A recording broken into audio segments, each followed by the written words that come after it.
Armchair. You're listening to WQEE 99.1 FM, The Key in Noonan, Georgia, home of Braves Country with Mac McGee and the Armchair Quarterbacks, weekdays, 3 p.m. Eastern to 5 p.m. Eastern, right here on The Key and YouTube.com at Braves Country. Tom has been a teacher for over 40 years. One day, I think one of the students had asked the question and he didn't remember the answer. And I also noticed that he was letting his class out earlier than they were supposed to let out. I was really starting to worry. Levi and I talked about how it would change our lives, but he was there beside me. When something feels different, it could be Alzheimer's. Now is the time to talk. Visit alz.org/ourstories to learn more. A message from the Alzheimer's Association and the Ad Council. Hey folks, this is Mark White with The Mark White Show, and you can tune into The Mark White Show every Saturday from 11 a.m. to 12 p.m. right here on Rock 99 WQEE The Key, the home of Southern sports and talk. Are you looking for a reliable dental practice that not only cares about your teeth, but is friendly to work with? How about one that offers great deals and new patient promotions? Well, your search is over. Most Valuable Smiles in downtown Eatonton, Georgia is committed to giving you the biggest and brightest smile. Right now, get a $99 new patient special, including x-rays and exam. Maybe you're looking for veneers. Most Valuable Smiles veneer special includes one free veneer with every 5 purchased. Or get that bright white smile you've always wanted by taking advantage of an exclusive $100 off Zoom whitening treatment when you book today. And don't forget that 2022 is almost over. That means most insurance policies will reset by the new year, and to avoid losing that extra money, you need to use it or lose it. Book an appointment today with Most Valuable Smiles in downtown Eatonton to lock in these exclusive deals. Call 706-623-0318 or visit mostvaluablesmiles.com.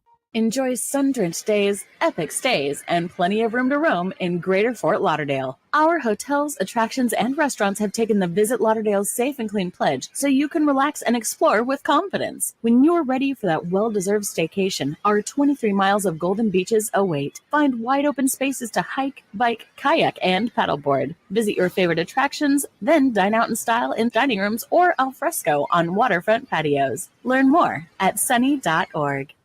It all starts with just one thing. When recycling, rinse out jars and cans, and avoid recycling wax paper or paper soiled with food. This will reduce recycling contamination. Find tips and more at onethingus.com. What's your one thing? Hey sports fans, The Key has a brand new show. Braves Country is coming your way weekdays 3 p.m. Eastern to 5 p.m. Eastern. Drive time on WQEE. Braves Country is a Southern sports talk show with Mac McGee and the Armchair Quarterbacks. We'll be talking the Atlanta Braves and Major League Baseball, along with everything important to sports fans in Braves Country. The SEC, ACC, Big Ten, and the National Football League, and the big sports news of the day. That's Braves Country with Mac McGee and the Armchair Quarterbacks. Weekdays, 3 p.m. to 5 p.m. right here on WQEE The Key, 99.1 FM, and simulcasting on youtube.com/@Braves Country.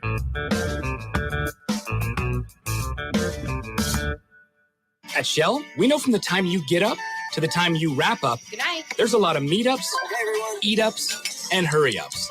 So come to Shell and get 3 things done at once. Fill up with Shell V-Power Nitro Plus to help keep your engine running like new. Save up with the Fuel Rewards program and never pay full price for gas again. And snack up with in-store rewards to save even more at the pump. Make the most of the stop you need to make with Shell and engines that continuously use Shell V-Power Nitro Plus premium gasoline. See full terms and conditions at fuelrewards.com. That's the sound of NyQuil Severe hard at work. NyQuil Severe is the best sleep with a cold medicine. No tossing and turning, just rest and recovery. So you're ready to take on tomorrow. For powerful relief of your worst cold and flu symptoms, try NyQuil Severe. The nighttime sniffling, sneezing, coughing, aching, stuffy head, best sleep with a cold medicine. Use as directed. Keep out of reach of children. Hey Braves fans, thank you for listening to Braves Country Baseball. Hi, I'm Mac McGee, and we are here to bring you play-by-play, pitch by pitch of your Atlanta Braves, bringing you spring training and 2 to 3 games a week all season long. Please like and subscribe today. Braves Country Baseball.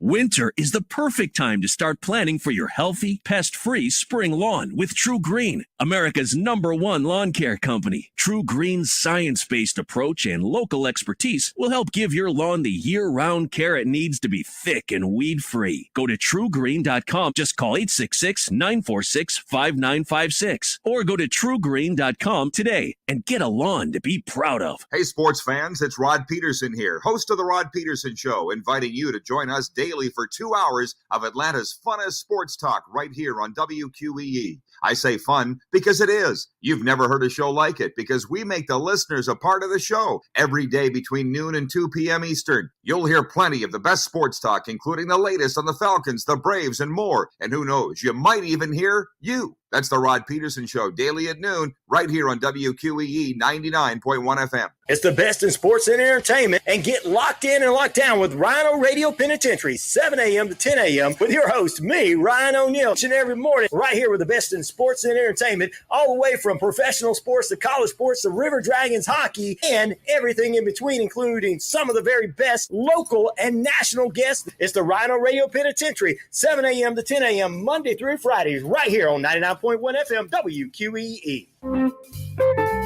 Thursday, March 30th, it's opening day in Braves country. The Atlanta Braves travel to the Washington Nationals. First pitch 1:05 Eastern. We'll have pitch-by-pitch, play-by-play of your Atlanta Braves all season long, and it begins opening day. Make sure to tune in right here, Thursday, March 30th, 1:05 Eastern, opening day in Braves country on Braves Country HD. You're listening to WQEE 99.1 FM, The Key in Noonan, Georgia. Armchair. You're listening to the Armchair Quarterback Sports Radio, #1 sports station. Good afternoon, and this is your Armchair Quarterbacks Sports Flash. Day 2 of the Sweet 16, heading into Friday night. We'll get the updated lines and go over our predictions during the show with Princeton in action, Alabama squaring off against San Diego State, and the #1 seeded Houston Cougars are in Kansas City, as well as the Texas Longhorns. On the NBA hardwood, NBA TV, 7 Eastern brings you Celtics versus Pacers. The second part of their doubleheader should be a great one in San Francisco as the 76ers battle the Warriors. Other games of interest around the NBA, Thunder at Lakers at 10:30, Bucks and Jazz at 9, and the Bulls at the Trailblazers at 10. Grapefruit League action has the Boston Red Sox hosting the Atlanta Braves tonight in Fort Myers. That game begins at 6:05 in Fort Myers at Fenway South. Games going on right now, Mets versus Rays, Twins and Yankees, the White Sox battling the A's out in the Cactus League, along with Brewers at Dodgers, Giants at Royals, and the Cubs are hosting the Rangers. And on the ice tonight, right here on the Key, the Columbus River Dragons are at the Delaware Thunder, 7 o'clock Eastern, Air Force Heating and Air pregame show. The puck drops at 7:30. In the NHL, you got the Islanders at the Jackets, Devils at Sabres, and Coyotes are at the Avalanche. Philadelphia Phillies president Dave Dombrowski on Friday said it's clear that the first baseman Rhys Hoskins has torn a left ACL and is expected to be out for the remainder of the season, but that the slugger will seek a second opinion. Quote, "He will need to have surgery. I would be shocked if he doesn't, and that will put him out for the season. That's what we are planning at this point." Hoskins, who hit 30 home runs, 79 RBI, suffered the injury while fielding a grounder in spring training on Thursday. He's due to be a free agent at the end of the 2023 season. Carolina Panthers, who were evaluating quarterback Will Levis at Kentucky's Pro Day on Friday, will also be adding wide receiver depth. The Panthers agreed to a deal with former Detroit Lion, former Jacksonville Jaguar wide receiver DJ Chark. Chark will pair up with veteran free agent Adam Thielen, who recently got a 3-year deal. And 8 former Cy Young winners are scheduled to start opening day next Thursday. The names include Sandy Alcantara of the Miami Marlins, 3-time honoree Max Scherzer of the New York Mets, who will be facing Miami in South Florida. The slate also features 2-time winner Jacob deGrom of the Texas Rangers, Philadelphia Phillies ace Aaron Nola, and the list goes on. Angels will have Shohei Ohtani on the mound, as well as the Yankees and Giants squaring off with Garrett Cole versus Logan Webb. Framber Valdez of Houston will be at home against the Chicago White Sox. Shane Bieber traveling to Seattle to face Luis Castillo. Los Angeles Dodgers' Julio Urias will go up against Arizona's Zach Gallen. Corbin Burns will face off with the Cubs' Marcus Stroman. Blake Snell gets the nod for the San Diego Padres in Petco Park versus Colorado's German Marquez. And 2-time Cy Young winner Corey Kluber will be hosting Baltimore's Kyle Gibson. Zach Greinke will make his 3rd opening day start for the Kansas City Royals. And he'll go head-to-head with the Minnesota Twins' ex-Marlin Pablo Lopez. And the Atlanta Braves have announced, it's official, Max Fried in Washington to face the Nationals and Patrick Corbin. We'll have the game live right here, 1:05 Eastern, first pitch on Thursday. And that's your Armchair Quarterback Sports Flash. Stay tuned for Braves Country right here on WQEE 99.1 FM, The Key in Newnan, Georgia, simulcasting on youtube.com at Braves Country.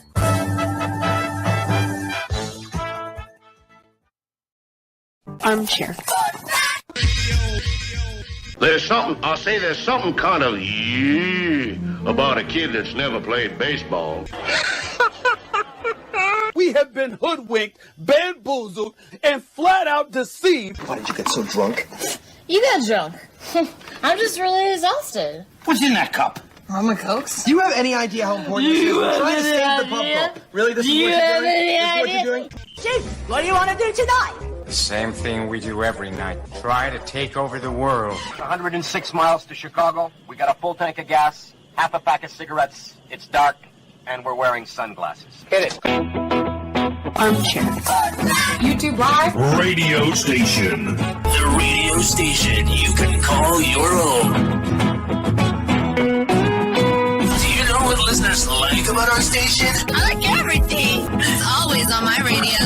We never stop the music, except for now, when I talk.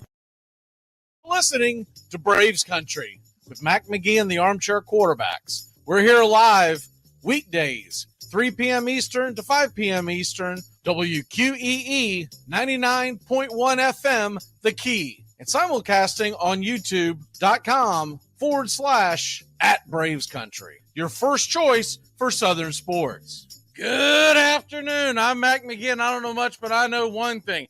They say it's National Cheesesteak Day and National Chocolate-Covered Raisins Day.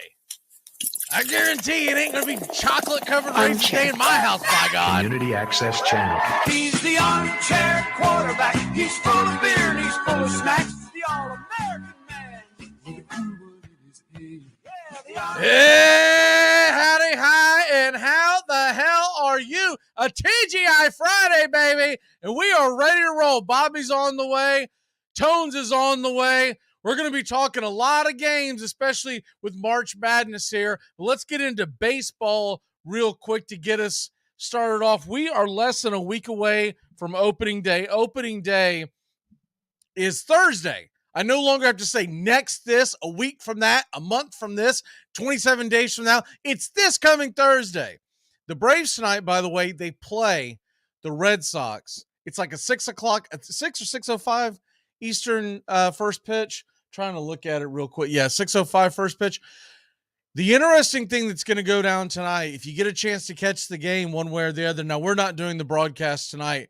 Our next broadcast will be opening day. But if you do, at least check the stats after the game, because this is essentially the dress rehearsal for who is Atlanta going to go with, in theory, they'll have one more opportunity to pitch. It will probably be in some kind of minor league capacity as the teams break. But tonight it's Dodd. Dodd is going to the mound. Yesterday it was Schuster. Schuster went 6 innings, 2 hits, 2 runs, 2 walks. He's been phenomenal this spring. Not anything that's going to jump out at you that you're just going to all of a sudden just get, enamored with, oh man, can't wait for this guy to pitch. But he had a solid outing against a Mets squad that had a lot of their starters. Now they had some guys that were missing, but a lot of the starters for the Mets were in the game. So it's a pretty good litmus test right there, right? So that's item number 1. Dodd is pitching tonight. Item number 2, Braves fans, tomorrow, the Atlanta Braves are going to be in a split squad situation. And I want to double check and make sure that I've got the times for this correct, because I don't want to throw anybody off. But tomorrow, the Atlanta Braves split squad, they're at home at 105 in Northport, Florida, Cool Today Park, as they call it, against the Twins. And then they're at the Twins. I know that's confusing. At 105, same time, at the Minnesota Twins spring training facility. What came across the wire just a few minutes ago, right before we went on the air, Justin Toscano, Braves beat writer, said that on the Saturday split squad, Max Fried is going to face the Twins group that comes to Northport. So Max Fried's going to be your home pitcher if you're out and about and you're near the ball game. Kyle Wright will pitch in the road game. So that kind of tells you right there how they may be setting up. Opening day was announced that it will be Max Fried. That we know. After that, there's some big debate on if they're going to go to Strider, if they're going to go to Kyle Wright, however they go. But when you see that, you think maybe they're going to set it up with Fried and then Wright and then Strider. But they could go a number of different directions, because you still have an open slot for Sunday that they haven't announced yet. But whoever pitches Sunday, they would be set up perfectly as well to pitch the following Saturday. And what they could be doing with Kyle Wright, because he did battle a little bit of an injury bug this spring, wasn't anything major. He could be pitching to set himself up to pitch again later in the week next week, and then would not hit the mound until we essentially go to St. Louis, or maybe even further down the road. Depends on how they haven't really laid that all out. But that's what's going on right now in Braves country. The other big thing that came across yesterday, came across after we went off the air, Raciel Iglesias is going to start the season on the IL. So the Braves closer on the injured list. Now, they don't expect it to be a long IL stint. Perfect situation would be he's ready to roll 2 weeks into the season and we never look back. But you never know with this kind of stuff. He had some inflammation and et cetera, et cetera. The short of it, all you really need to know is that he's going to start on the IL. Most likely, AJ Minter is the Braves closer. But there's also a very good possibility that the Atlanta Braves are going to end up with a closer by committee situation. And so that's a very real possibility as well. So that's what we have going on right now as the Atlanta Braves get set for the opening day against Washington. Now, all 90% of the opening day pitchers have been confirmed. Most of them have been in stone. Everyone's kind of known, but let me run through that real quick for you. And in case you missed it, Rhys Hoskins, it has been confirmed torn ACL. He's expected to miss the season. They are going to get a second opinion, but it doesn't sound like, look, if you saw the injury, and I know we jumped the gun a little bit, but if you saw the injury, it just comes to nobody's surprise that it's a torn ACL. So that's what we have going on right there with the Phillies. They're going to have to figure something out there with their offense, because what they have sitting right now to go, you've got Hoskins and Harper on the IL. That's the meat of your lineup that went to the World Series last year. That's a big blow. Now, I know Braves fans are trying to say, hey, we don't have Swanson. But we knew that 2-3 months ago. Let's be honest. We knew that 8 months ago. We knew, most of us who weren't like delusional and insane knew that the Braves were not going to give Swanson the kind of money that he was asking. Now, I know we got a lot of Braves fans that are delusional, and you'll see them all the time on social media. They're like, yeah, what we did, what was the one I saw the other day, putting a starting lineup for, I can't remember if the kid was saying for this year or next year. It doesn't matter. It was, you talk about just dumb. It was right around the World Baseball Classic Championship. So it was either the day before or day after. I don't remember. And it had Mike Trout playing. God, I think Mike Trout was playing left field for the Braves. Ohtani was the DH / starting pitcher, and then pretty much the rest of the lineup is what it is. Yeah, that's happening. The Braves are going to come out there and fork over $1 billion out, trade away their entire farm system, which, by the way, it just got announced today, or just newly rated today.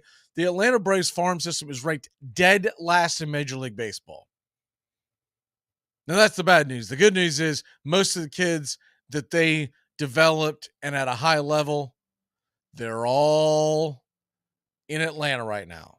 But that just shows you what little depth we have down there. Not necessarily worrying about the injury bug, so to speak. It's more of the fact of we don't have a lot of pieces to go out and make trades for Mike Trout and Ohtani, even if we did have the money. So if you traded for Trout and Ohtani, you're talking about trading at least 3 or 4 of your guys up in the big leagues. So come on. I mean, seriously. But anyways, back to real talk and not this, we're going to have, every single offseason. You know what? It even happens during the regular season. There's always some just guy who definitely needs to have some kind of a urine sample given before he starts tweeting. We'll start going these ridiculous ideas. But look, we knew we weren't going to have Swanson back. It was in the tea leaves.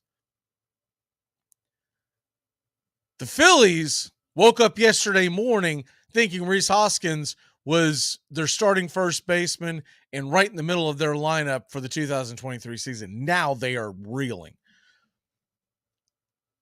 The Mets, same thing with Diaz. So right now we've been fairly fortunate.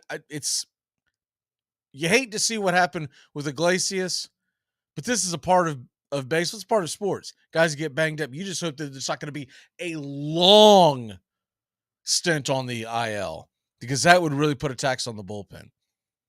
Which, with that being announced now, it makes sense now why when folks had talked about Yates being in trouble, Yates was out there pitching yesterday. Yates pitching out there yesterday because they got to get him ready because he's going to be a part of this team. The starters on opening day were announced. It's going to be Alcantara versus Scherzer, Mets, Marlins. That should be a good one. No shock that Jacob deGrom is also going to debut. He's going to be going up against the Phillies and Aaron Nola. Some of the more interesting ones, Framber Valdez of Houston versus Dylan Cease of the White Sox. That should be a good one. Bieber versus Castillo, Cleveland and Seattle. The Dodgers, they are going to go with Julio Urias, and he'll go up against Zach Gallen. That should be a fun one. And I'm not going to make too big of a deal about the Corbin Burns versus Marcus Stroman, because Marcus Stroman to me is not an ace. Marcus Stroman is just the highest paid guy on his team, and so they're putting him in there. Stroman's a number 3 pitcher. Let's be honest. Kluber, same situation. He's not really an ace at this point. If you want to put the best foot forward, Chris Sale would be starting for the Red Sox, but I'm just figuring they've seen him battle injury. And Sarge and I talked about this a couple of weeks ago, but I had time to think about this off air. And the adrenaline that gets thrown into an opening day, that I'm thinking that's what they're trying to avoid, is some ridiculous, goofy injury that sends Sale back on the IL. Greinke is going to start for Kansas City versus Minnesota, who's going to start Pablo Lopez. That's not a great pitching matchup per se, but it's a cool deal that Greinke's going to get another opening day, and that Lopez, who's new to his team, is going to get the opening day nod. And then for you Braves fans, it will be Max Fried. It will be Patrick Corbin. And I've joked around and talked about how bad of a signing that was for the Nationals for the last couple of years. I'm going to hold my thoughts on this. He has looked very good this spring. Now, I got to see it to believe it in the actual real games that count, but he's looked extremely on time this year in the spring. But I haven't done a deep dive of who he was going against or whatnot, but I saw his numbers the other night. It's very impressive. So they would love to be able, heck, they would remember there was a talk about the Braves were trying to make a trade for Corbin and give the Nationals Ozuna and basically just trade bad contracts, and the Nationals wanted nothing to do with it. The Nationals, who have nothing and would love to get out of Corbin's contract, didn't want Ozuna. That's how you know we're stuck with Ozuna. So stop it with the whole we could trade Ozuna. I'm sure that clown that had that tweet out there was talking about trading Ozuna for Ohtani straight up or something. Anyways, you see it all. Miles Mikolas, who, by the way, just signed a 2-year extension with the Cardinals. He's getting opening day for the Cardinals, and they're going up against Alex Manoah and Toronto.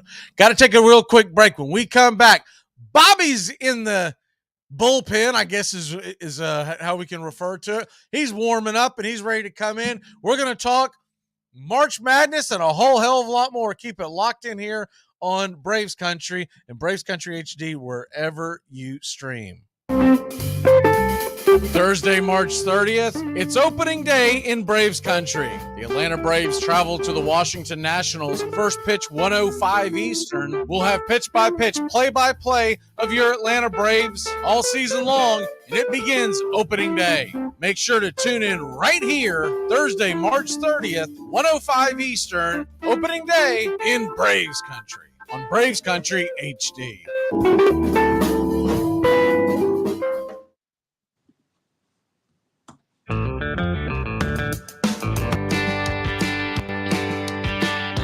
Hey, sports fans. Weekdays, 3 p.m. Eastern to 5 p.m. Eastern. Drive time on WQEE. Braves Country is a Southern sports talk show with Mac McGee and the Armchair Quarterbacks. That's Braves Country with Mac McGee and the Armchair Quarterbacks. Weekdays, 3 p.m. to 5 p.m. right here on WQEE 99.1 FM.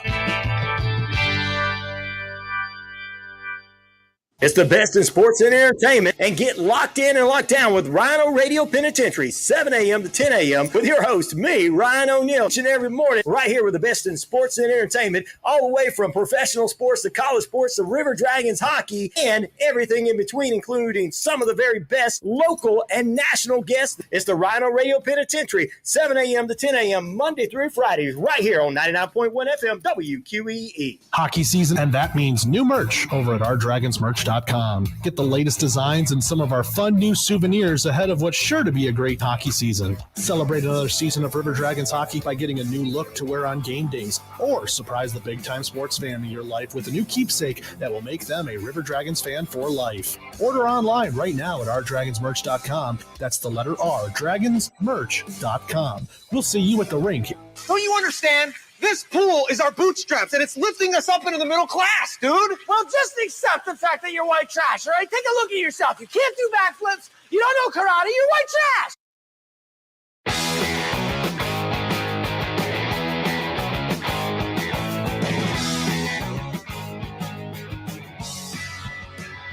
Welcome back. River Dragon hockey tonight. Columbus River Dragons will be taking on Delaware. And puck drops at 7:30 Eastern right here on the Key. You've got the Air Force Heating and Air pregame show. It starts at 7. Welcoming on to the show is Mr. Bobby. Bobby the Kid, how are you, sir? I'm doing good. I'm looking forward to some more March Madness tonight. I'm looking forward to some other stuff, some NBA action here and there, and a little bit of UFC tomorrow. Were you a true American and got yourself very little sleep and stayed up for March Madness? I did, yeah. I stayed up, and it was worth it. It was that Gonzaga. I mean, I was fighting to stay awake. Mm-hmm. That Gonzaga game, that was wow. So yeah. I had Gonzaga in the points, and I really wasn't worried about them covering at that point. But what I was super concerned with at the time was that they were about to get eliminated, and I've been pulling for them. Not that what I hated about that matchup is that those were the two teams I liked watching the most, mm-hmm. and now they're gone, right? Yeah. As far as two teams that were left in the tournament, and now they're gone, and now, I'll continue to pull for Gonzaga, and FAU's turning into a fun story. I hate that they knocked out the Vols, but that's turning into a fun story, so I'll probably watch that. But I hate when you get down to the end, and then you're like, I don't like any of these teams. So I would have liked to have seen Gonzaga and UCLA play a little later in the tournament, but that was a great game, a great matchup, and they were up by like 9, Gonzaga was.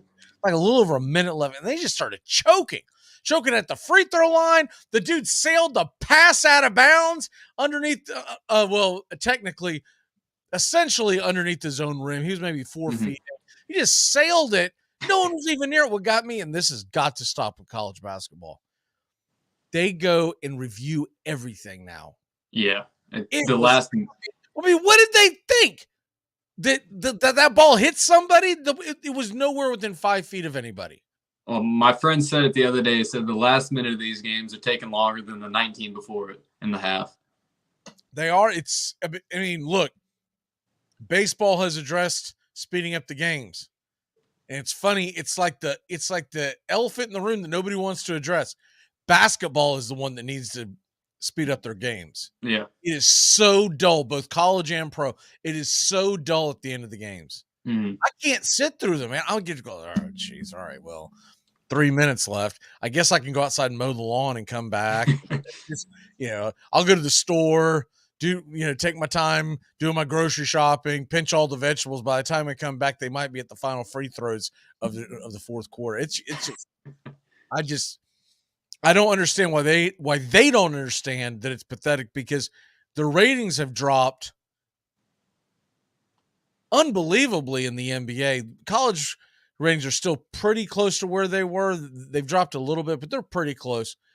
But they've got to understand, and I don't know if their philosophy is, well, it's more commercials, et cetera, et cetera.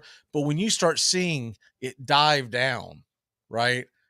You start seeing all the ratings dive down because you're doing this. It's not good. We're selling more commercials. Yeah, you're going to be selling at a lot smaller rate because no one's going to hang around. Mm-hmm. Anyways, great game last night.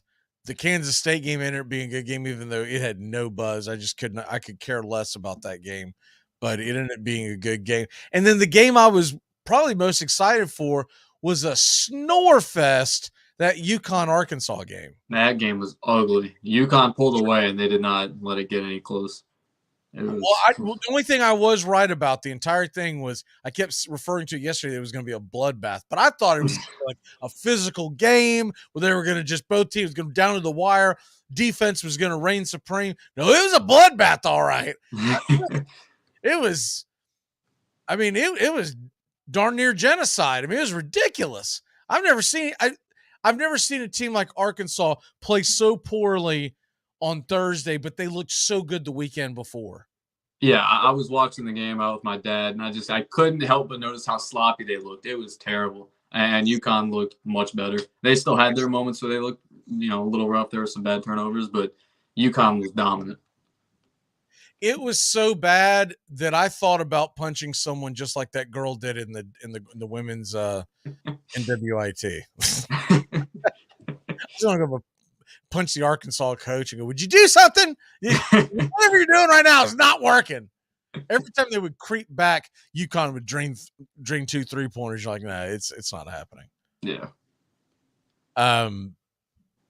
Did you see that video of the girl just sucker punching the other girl in the? First of all, I was making a joke of it this morning on Twitter, but I was like, this is shocking or something like that. And I said, I didn't even know that they had a WNIT. That was the biggest news to me. Hey, that's news to me as well. And I feel like this was created because if you're on TikTok much, there was a TikTok video recently of 2 girls in the NCAAs. I can't remember the names of the teams. Probably not good to remember anyways, because you don't want to give that kind of fame. But one of the girls pulled the other girl close in the handshake line, and you could tell she said something threatening or derogatory to her. Mm-hmm. And the girl she was pulling towards had won the game, and she just kind of like, get off me, fool. Yeah. And that's all the TikTok video was. Now this girl goes and cold cocks, and I just almost wonder if there's this. I think there's a very real possibility that the girl was not as mad as she's making it out to be, but she thought to herself, "I'll become viral." Yeah, I guess that's possible. I mean, like you mentioned, I didn't know there was a women's NIT. So yeah, that's a good way, I guess, to get some eyeballs maybe in her head. The only thing I know about women's basketball is this year is that A, there's evidently a WNIT. B, the 2 girls got almost, went fisticuffs in the women's NCAA. I still can't. I think there were 2 Texas teams. I want to say it was like Baylor and Texas, but I could just make it up. And the third one is, and is this live or is this no? Yeah, I think this is live. Miami has 2 girls who have gone viral on TikTok because they're 2 really attractive girls and they're kind of dancing around and okay.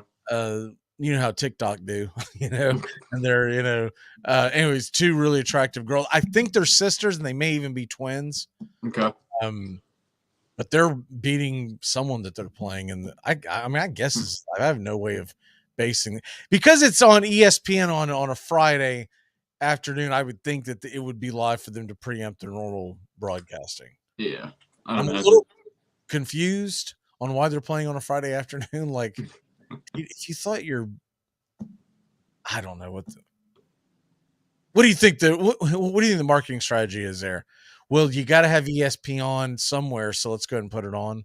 Yeah, I guess that's the call. I'm not really sure. All the Chili's and Red Lobster bars and everything that just randomly just put ESPN on. ESPN will just help our ratings. I remember that years ago on one of the news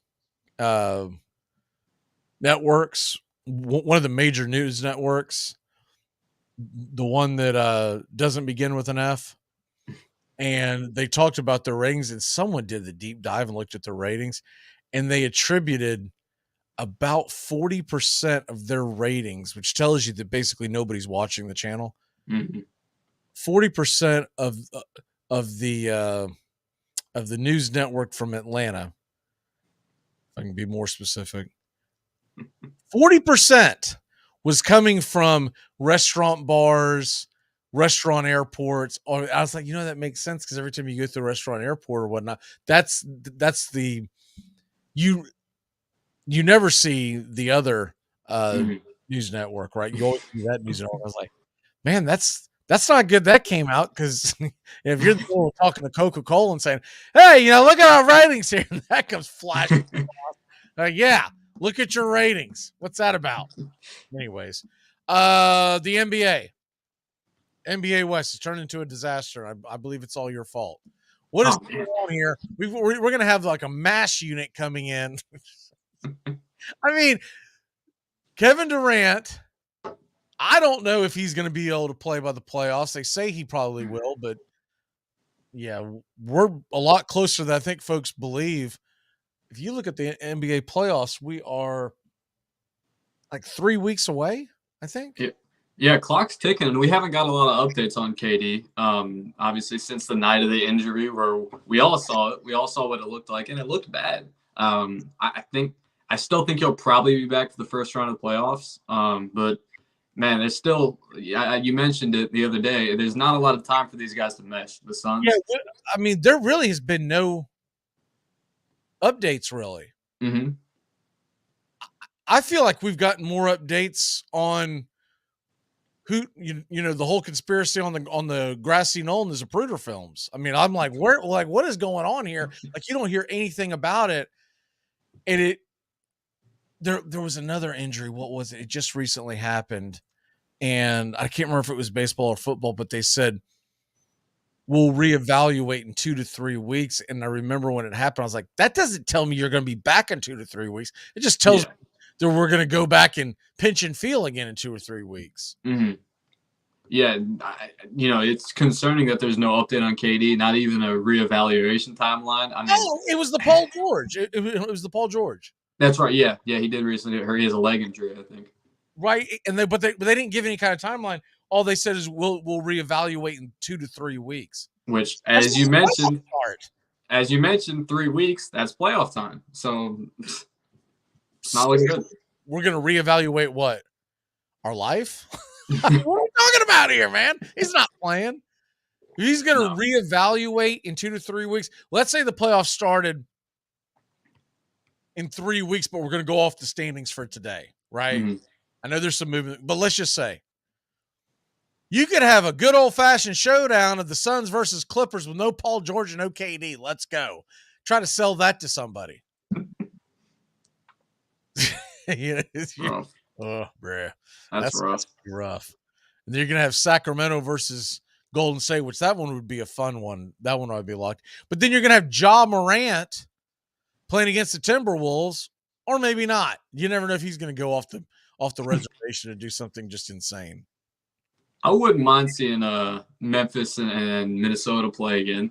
They had a pretty entertaining series, a lot of entertaining moments last postseason. And then Denver, Dallas. Well, this is assuming the 7s and 8s win. Yeah. I always just jump past that, but I did find it interesting that Kyrie, since the trade, his team has a losing record. Yeah, they have not looked as good as I expected them to be. And it's not even because of injuries. They've been mostly healthy, but I don't know what's not clicking. Yeah, he's been a little banged up. He's missed some time, but this team had a winning record when they made the trade. They're now a game under 500. Mm-hmm. Very concerning. And then what's even more concerning is the New Orleans Pelicans are sneaking back into the playoff conversation. And just about the time you get excited that could happen, Fat Boy Zion's going to blow something else out, and he'll be on the shelf again. He'll get on the shelf just in time for the Pelicans to qualify for the play-in, but he won't be able to play. Yeah. That's my prediction. So you being a big NBA head, are you excited about the West right now? What?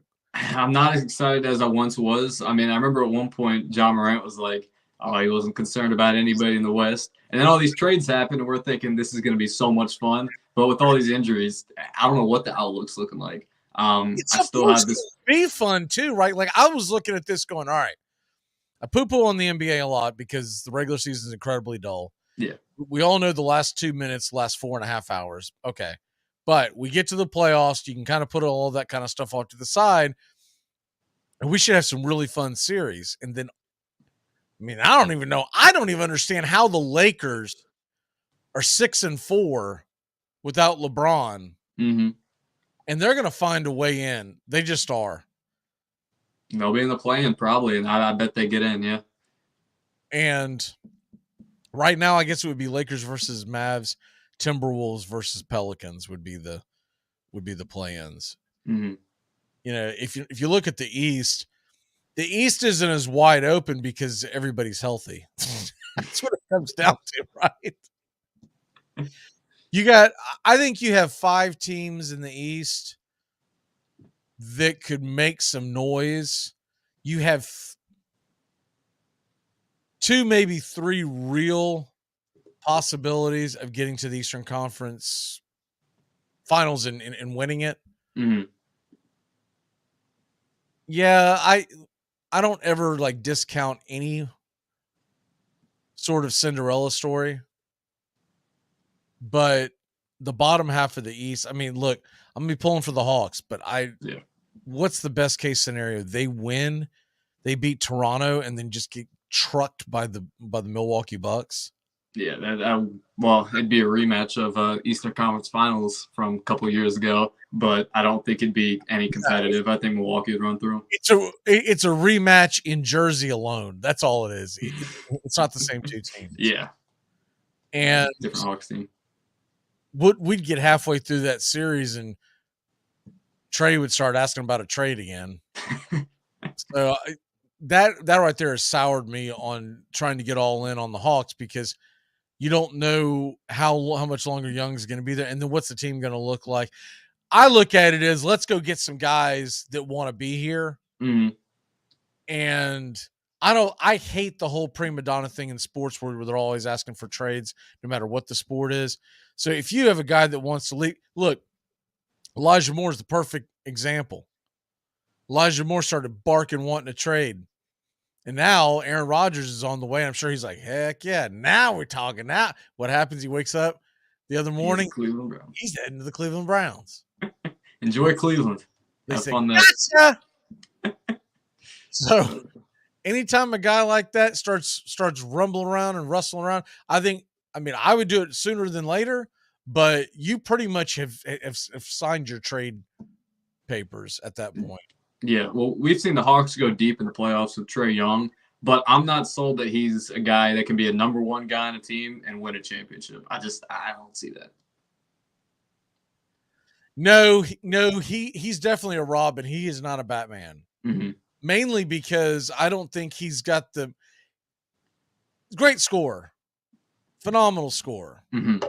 And they're 2 different guys and 2 different skill sets, but stick with me on this. He is Russell Westbrook 2.0. Okay. He's very talented. He's going to put up points, but I don't think he's going to help you win a championship. That's fair. Well, and also if you got the aspect of him not really wanting to be there or not being completely bought in, that's another element of it where can you win with him? And he's talking, and look, I know he would love to go to the New York Knicks. Man, the Knicks have a good roster. If I'm the Hawks, I go ahead and pluck some guys. I go, yeah, we'll give you Young.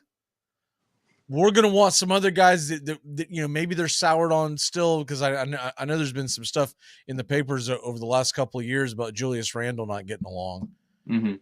Go get you some Julius Randle. And for that matter, they seem like they're ready to give up on RJ Barrett. Go get the 2 of those and let's build a young squad down here. And then you give them Young and they'll be happy with Brogdon. I mean, yeah. No, what? Young and Brunson. Bronson, yeah, sorry. I just saw Brogdon's face pop up on one of the screens.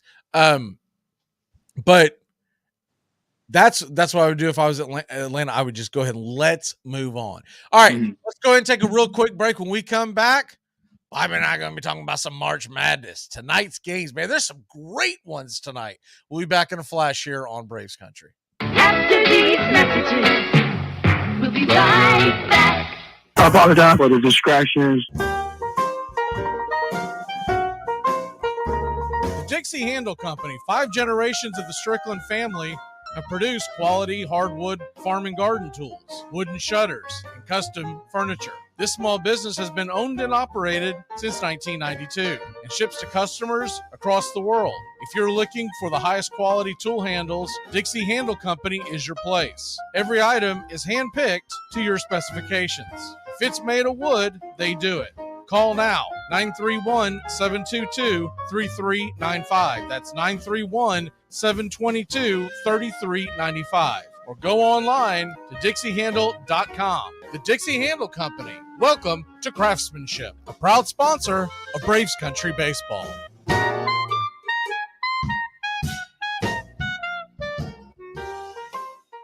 Whenever I bring home Entenmann's Little Bites muffins... Little Bites? That's right, sweetie. Can you just give Mommy a minute? I love Little Bites! I know you do, but we're doing a commercial right now, okay? Got it. As I was saying, whenever I bring home you-know-what, you-know-who gets pretty excited. And so do I. Little Bites muffins are made with real ingredients, no high-fructose corn syrup, and are baked moist and delicious. I love Little Bites! Here you go. Yes! Entenmann's Little Bites muffins.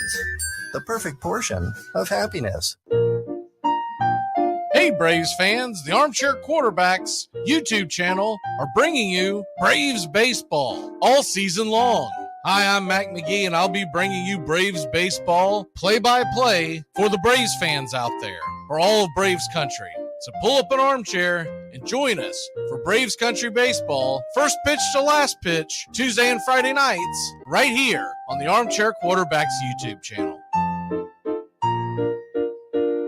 Welcome back to Braves Country. Mac McGee and the Armchair Quarterbacks, weekdays 3 to 5 p.m., drive time on WQEE.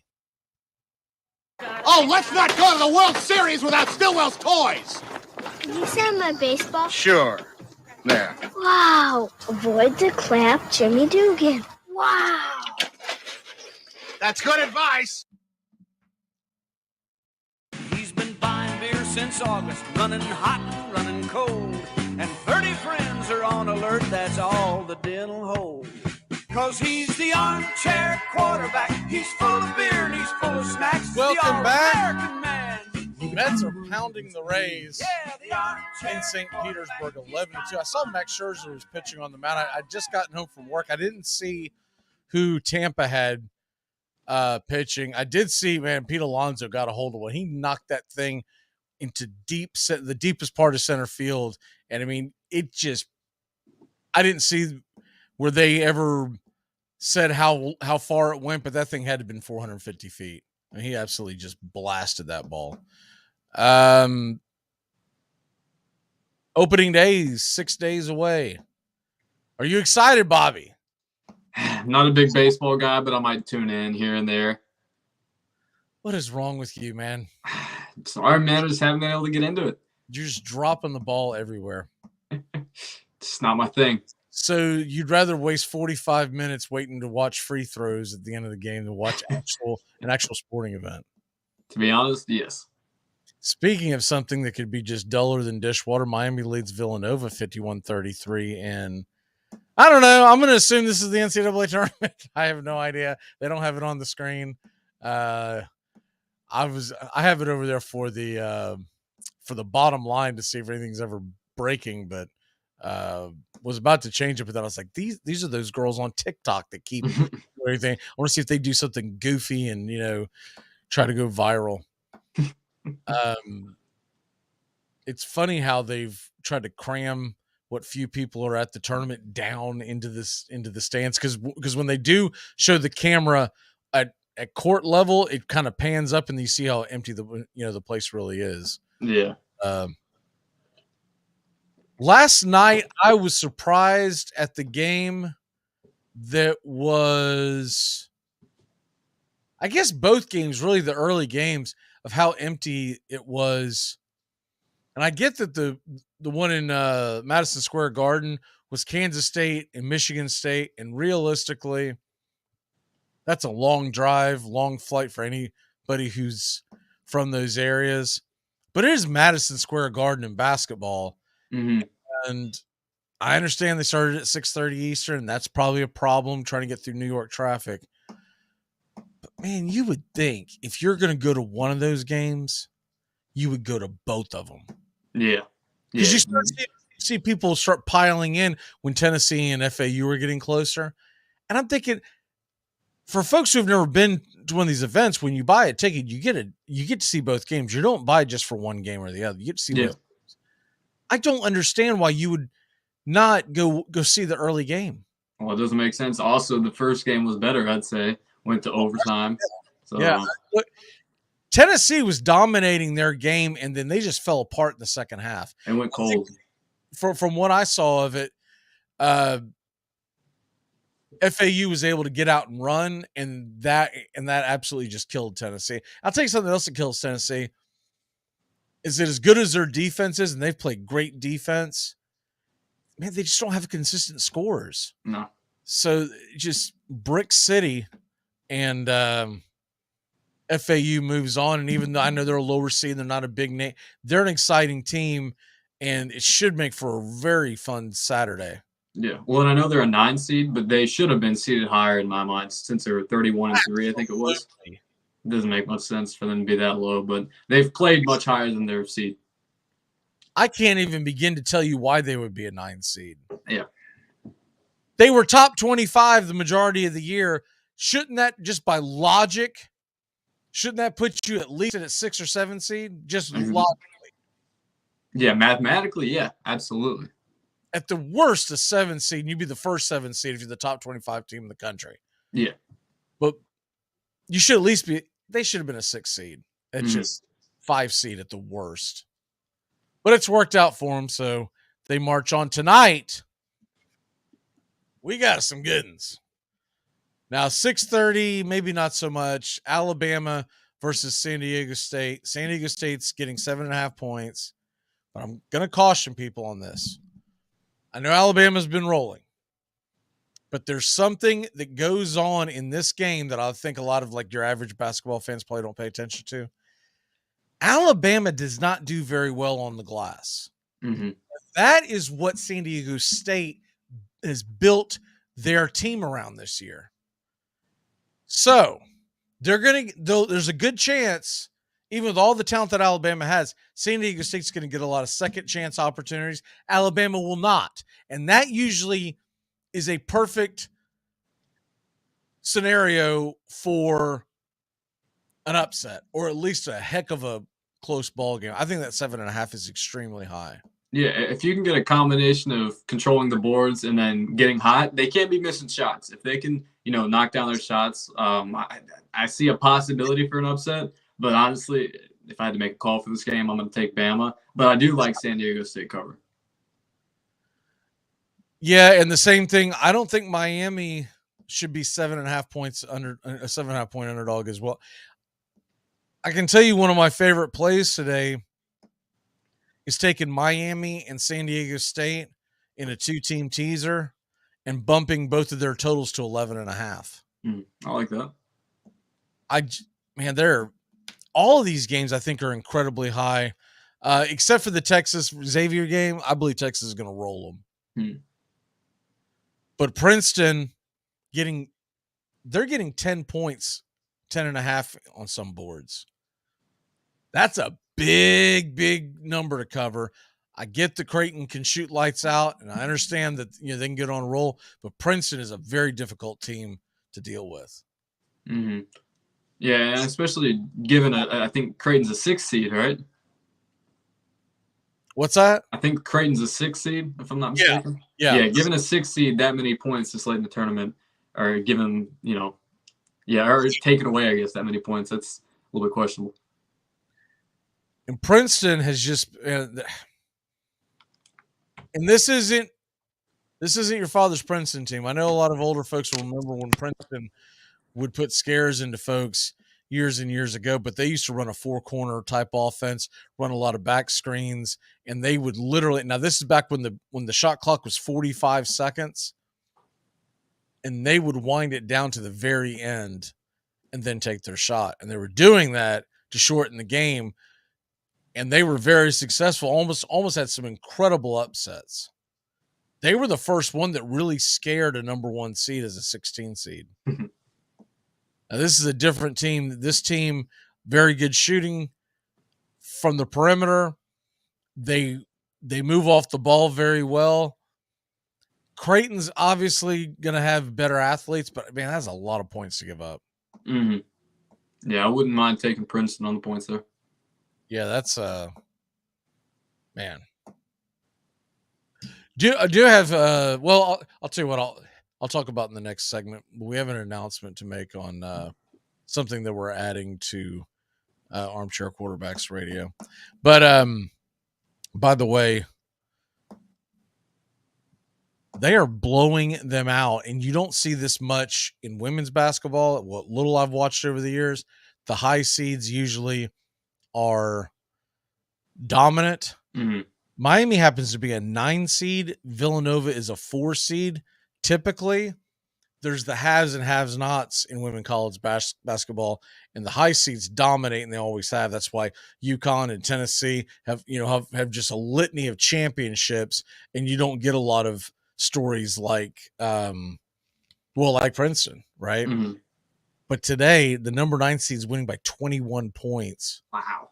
And I thought it was later in the game, but then I just realized once again they play with quarters and not halves. So still 17 minutes left, but that's a lot of points in women's college basketball to be winning by. So Miami's going to march on. Miami tonight, Houston. Who do you like in that game?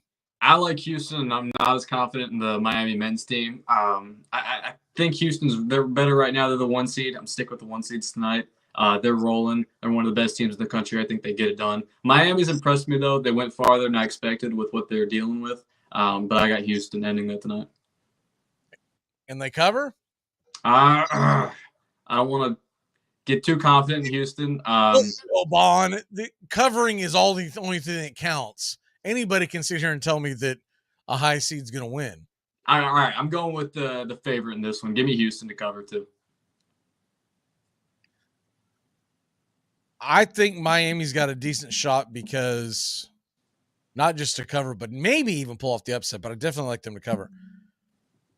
They are fundamentally sound, and as long as they're hitting their shots, they've got a chance against Houston. And remember, Houston comes in here a little limped up, a little banged up. I know their best player's a little hurt. Yeah, if they played this game a month ago, I would say Houston would roll them. Yeah. But neutral side as well. I don't even remember where is that neutral side at? Let me have to pull this up here in a second. Of course they don't have it listed. Any other time, it's all over the place. But they're playing. Well, whatever. They're playing in that game's on CB. Speaking. I was about to say that this game's on CBS, right? And you got games on TBS and CBS. Mm-hmm. That's the way it was last time. Assuming that's what's going on tonight. Is there another game I would think they picked that it's TBS tonight, right? Mm-hmm. I didn't even think about this at the time. We talk about streaming, whether you want to go to YouTube TV, Fubo, all that junk, right? Mm-hmm. Last night I get a text from Justin, who's here on the Wednesday shows, and he's raising Cain about not having TBS. He just got in Fubo TV, and I was like, "What?" I was like, "Well, what in the world's on TBS?" I didn't even think about it. He goes, "The Tennessee game." He's a big Tennessee guy. I go, "Oof, that's a problem, man. That's a big problem." And he had just.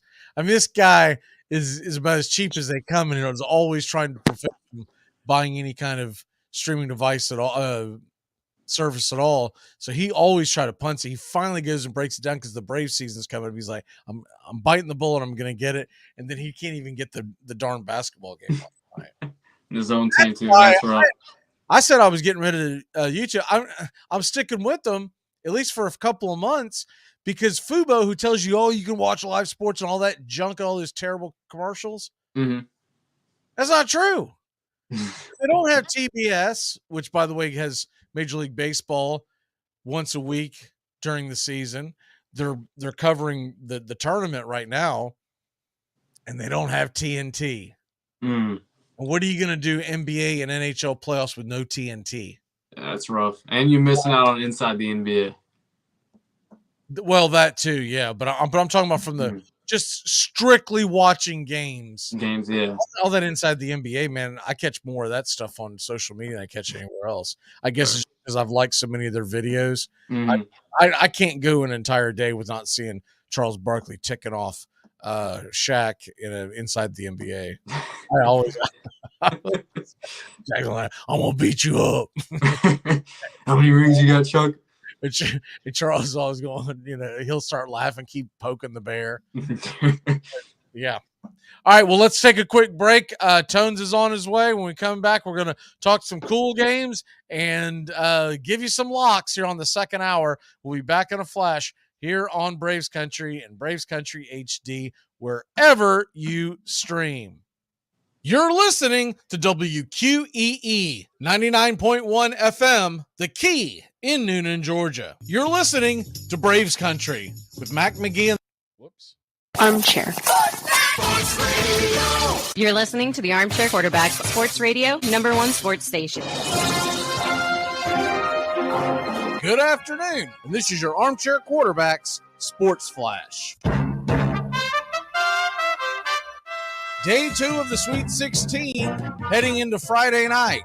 We'll get the updated lines and go over our predictions during the show, with Princeton in action, Alabama squaring off against San Diego State, and the #1 seeded Houston Cougars are in Kansas City, as well as the Texas Longhorns. On the NBA hardwood, NBA TV, 7 Eastern brings you Celtics versus Pacers. The second part of their doubleheader should be a great one in San Francisco as the 76ers battle the Warriors. Other games of interest around the NBA, Thunder at Lakers at 10:30, Bucks and Jazz at 9, and the Bulls at the Trailblazers at 10. Grapefruit League action has the Boston Red Sox hosting the Atlanta Braves tonight in Fort Myers. That game begins at 6:05 in Fort Myers at Fenway South. Games going on right now, Mets versus Rays, Twins and Yankees, the White Sox battling the A's out in the Cactus League, along with Brewers at Dodgers, Giants at Royals, and the Cubs are hosting the Rangers. And on the ice tonight, right here on the Key, the Columbus River Dragons are at the Delaware Thunder. 7 o'clock Eastern, Air Force Heating and Air pregame show. The puck drops at 7:30. In the NHL, you got the Islanders at the Jackets, Devils at Sabres, and the Coyotes are at the Avalanche. Philadelphia Phillies president Dave Dombrowski on Friday said it's clear that the first baseman Rhys Hoskins has torn a left ACL and is expected to be out for the remainder of the season, but that the slugger will seek a second opinion. Quote, "He will need to have surgery. I would be shocked if he doesn't, and that will put him out for the season. That's what we are planning at this point." Hoskins, who hit 30 home runs, 79 RBI, suffered the injury while fielding a grounder in spring training on Thursday. He's due to be a free agent at the end of the 2023 season. Carolina Panthers, who were evaluating quarterback Will Levis at Kentucky's Pro Day on Friday, will also be adding wide receiver depth. The Panthers agreed to a deal with former Detroit Lion, former Jacksonville Jaguar wide receiver DJ Chark. Chark will pair up with veteran free agent Adam Thielen, who recently got a 3-year deal. And 8 former Cy Young winners are scheduled to start opening day next Thursday. The names include Sandy Alcantara of the Miami Marlins, 3-time honoree Max Scherzer of the New York Mets, who will be facing Miami in South Florida. The slate also features 2-time winner Jacob deGrom of the Texas Rangers, Philadelphia Phillies ace Aaron Nola, and the list goes on. Angels will have Shohei Ohtani on the mound, as well as the Yankees and Giants squaring off with Garrett Cole versus Logan Webb. Framber Valdez of Houston will be at home against the Chicago White Sox. Shane Bieber traveling to Seattle to face Luis Castillo. Los Angeles Dodgers' Julio Urias will go up against Arizona's Zach Gallen. Corbin Burns will face off with the Cubs' Marcus Stroman. Blake Snell gets the nod for the San Diego Padres in Petco Park versus Colorado's German Marquez. And 2-time Cy Young winner Corey Kluber will be hosting Baltimore's Kyle Gibson. Zach Greinke will make his 3rd opening day start for the Kansas City Royals. And he'll go head-to-head with the Minnesota Twins' ex-Marlin Pablo Lopez. And the Atlanta Braves have announced it's official. Max Fried in Washington to face the Nationals and Patrick Corbin. We'll have the game live right here, 1:05 Eastern, first pitch on Thursday. And that's your Armchair Quarterback Sports Flash. Stay tuned for Braves Country right here on WQEE 99.1 FM, The Key in Noonan, Georgia, simulcasting on youtube.com at Braves Country.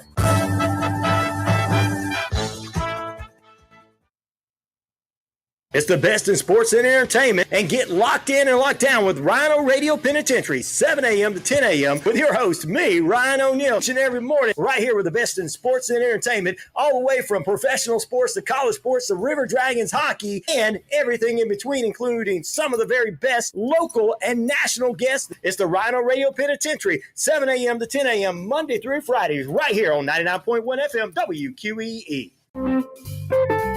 Thursday, March 30th, it's opening day in Braves Country. The Atlanta Braves travel to the Washington Nationals. First pitch, 1:05 Eastern. We'll have pitch-by-pitch, play-by-play of your Atlanta Braves all season long, and it begins opening day. Make sure to tune in right here, Thursday, March 30th, 1:05 Eastern, opening day in Braves Country on Braves Country HD.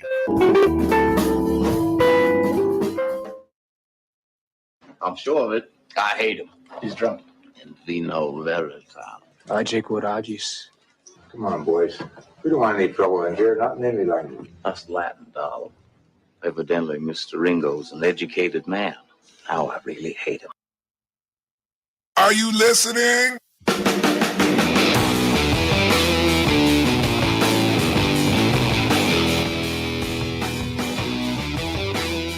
Welcome back.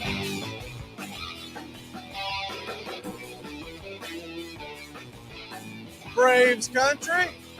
Welcoming on to the broadcast, joining Bobby and I is Mr. Tampa Jones. Tampa, how are you on this TGI Friday?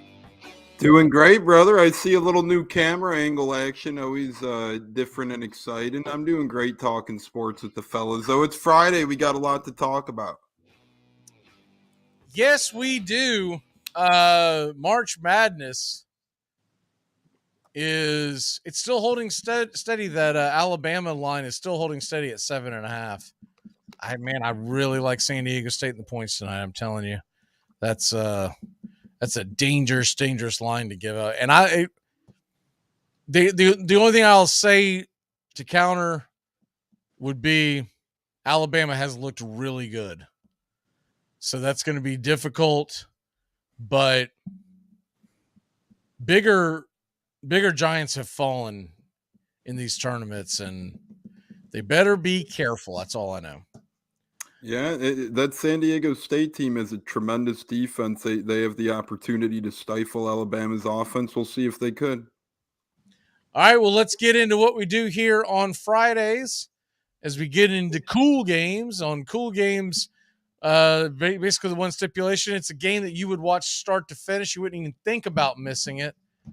And when it's this time of the season, I'll let the guys pick. When we get towards football season, it's more of a vote. But this type of the year, it's more of a what games have got you. And the thing is, so you got the 4 games tonight. You've got 2 tomorrow and 2 Sunday, and then you do have other sports going on, so they say.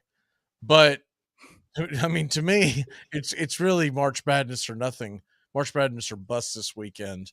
Man, there is nothing on Saturday afternoon unless you're going to watch like spring training games. But the problem is some of these spring training games, A, a lot of them aren't being broadcasted, and B, teams are starting to get ready to depart. So not all your starters are necessarily going to play for each team.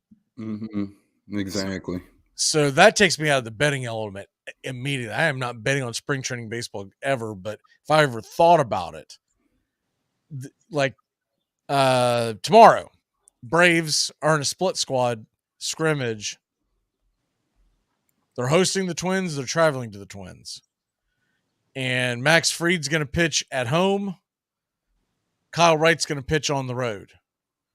Most likely, if you do find a line, you really want to take it. Most likely, the Braves will have their home team. The Braves will have their starters playing at home.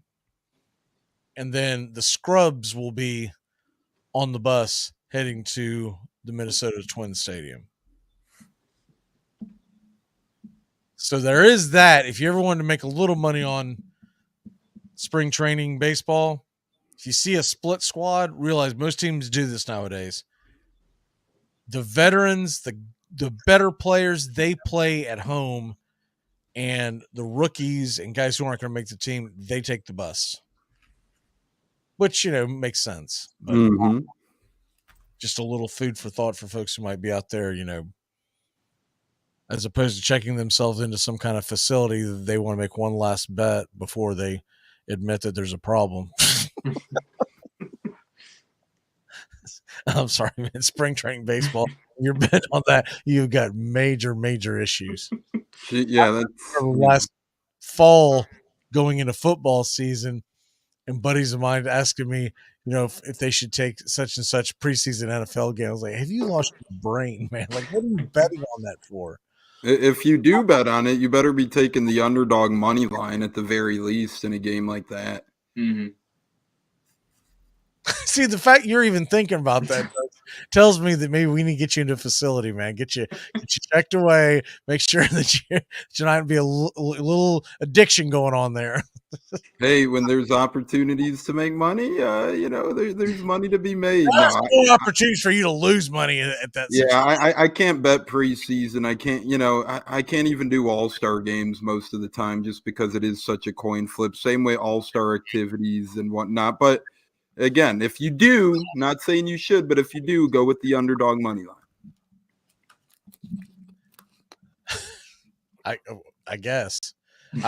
I have nothing to respond with that other than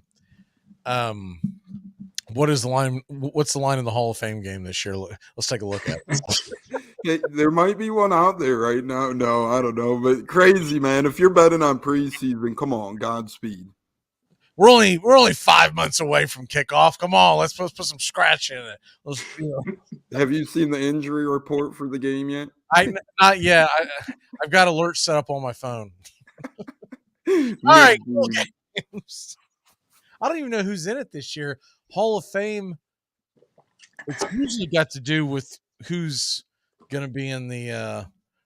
They may not have even announced it, but as far as the NFL Hall of Fame, I don't pay attention. The only Hall of Fame I really pay attention to is the baseball because it's the only one that really, is a real Hall of Fame. But I do have an answer for who will be in it real quick. The Browns and the Jets. Yep. August 3rd. Because the Jets have some guys going in, don't they? I think I heard that. Reeves, and I think Joe Thomas is going in for the Browns as well. Mm-hmm. Has he been out of the league for 5 years already? Jeez. And Darrelle Revis is going in for the Jets, if I'm not mistaken. But yeah, Joe Thomas, I mean, if you put a picture of him 5 years ago up to a picture of him now, it's like a Khloe Kardashian transformation. It's, night and day difference. You wouldn't even be able to tell. The class of 2023 for the NFL Hall of Fame. Rondé. I mean, this is why I don't get into the NFL Hall of Fame. This is the Hall of Pretty Darn Good. Listen to this. Rondé Barber. Don Coryell, I get. I mean, that's overdue, to be honest. Chuck Howley. Joe Klecko. Darrelle Revis. Ken Riley. Joe Thomas. Zach Thomas. And DeMarcus Ware. I'd say Barber.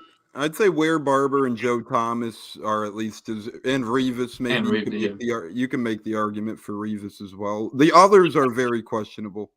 I'm definitely cool with Revis being in there. I'd say top 3 corner ever. What? Yeah. Maybe in your lifetime, pal, but that is not. I mean, Deion's one. We know Deion's one. Who do you have at 2 and 3? He had. I mean, you'd have to give me time to actually come together with a list. But the thing about Revis is that he petered out towards the end of his career. He was. That's what a lot of. That's what happens. Revis Island was more like a weekend getaway. That's what Revis Island was. Come on, you legend, man. He deserves that Hall of Fame spot.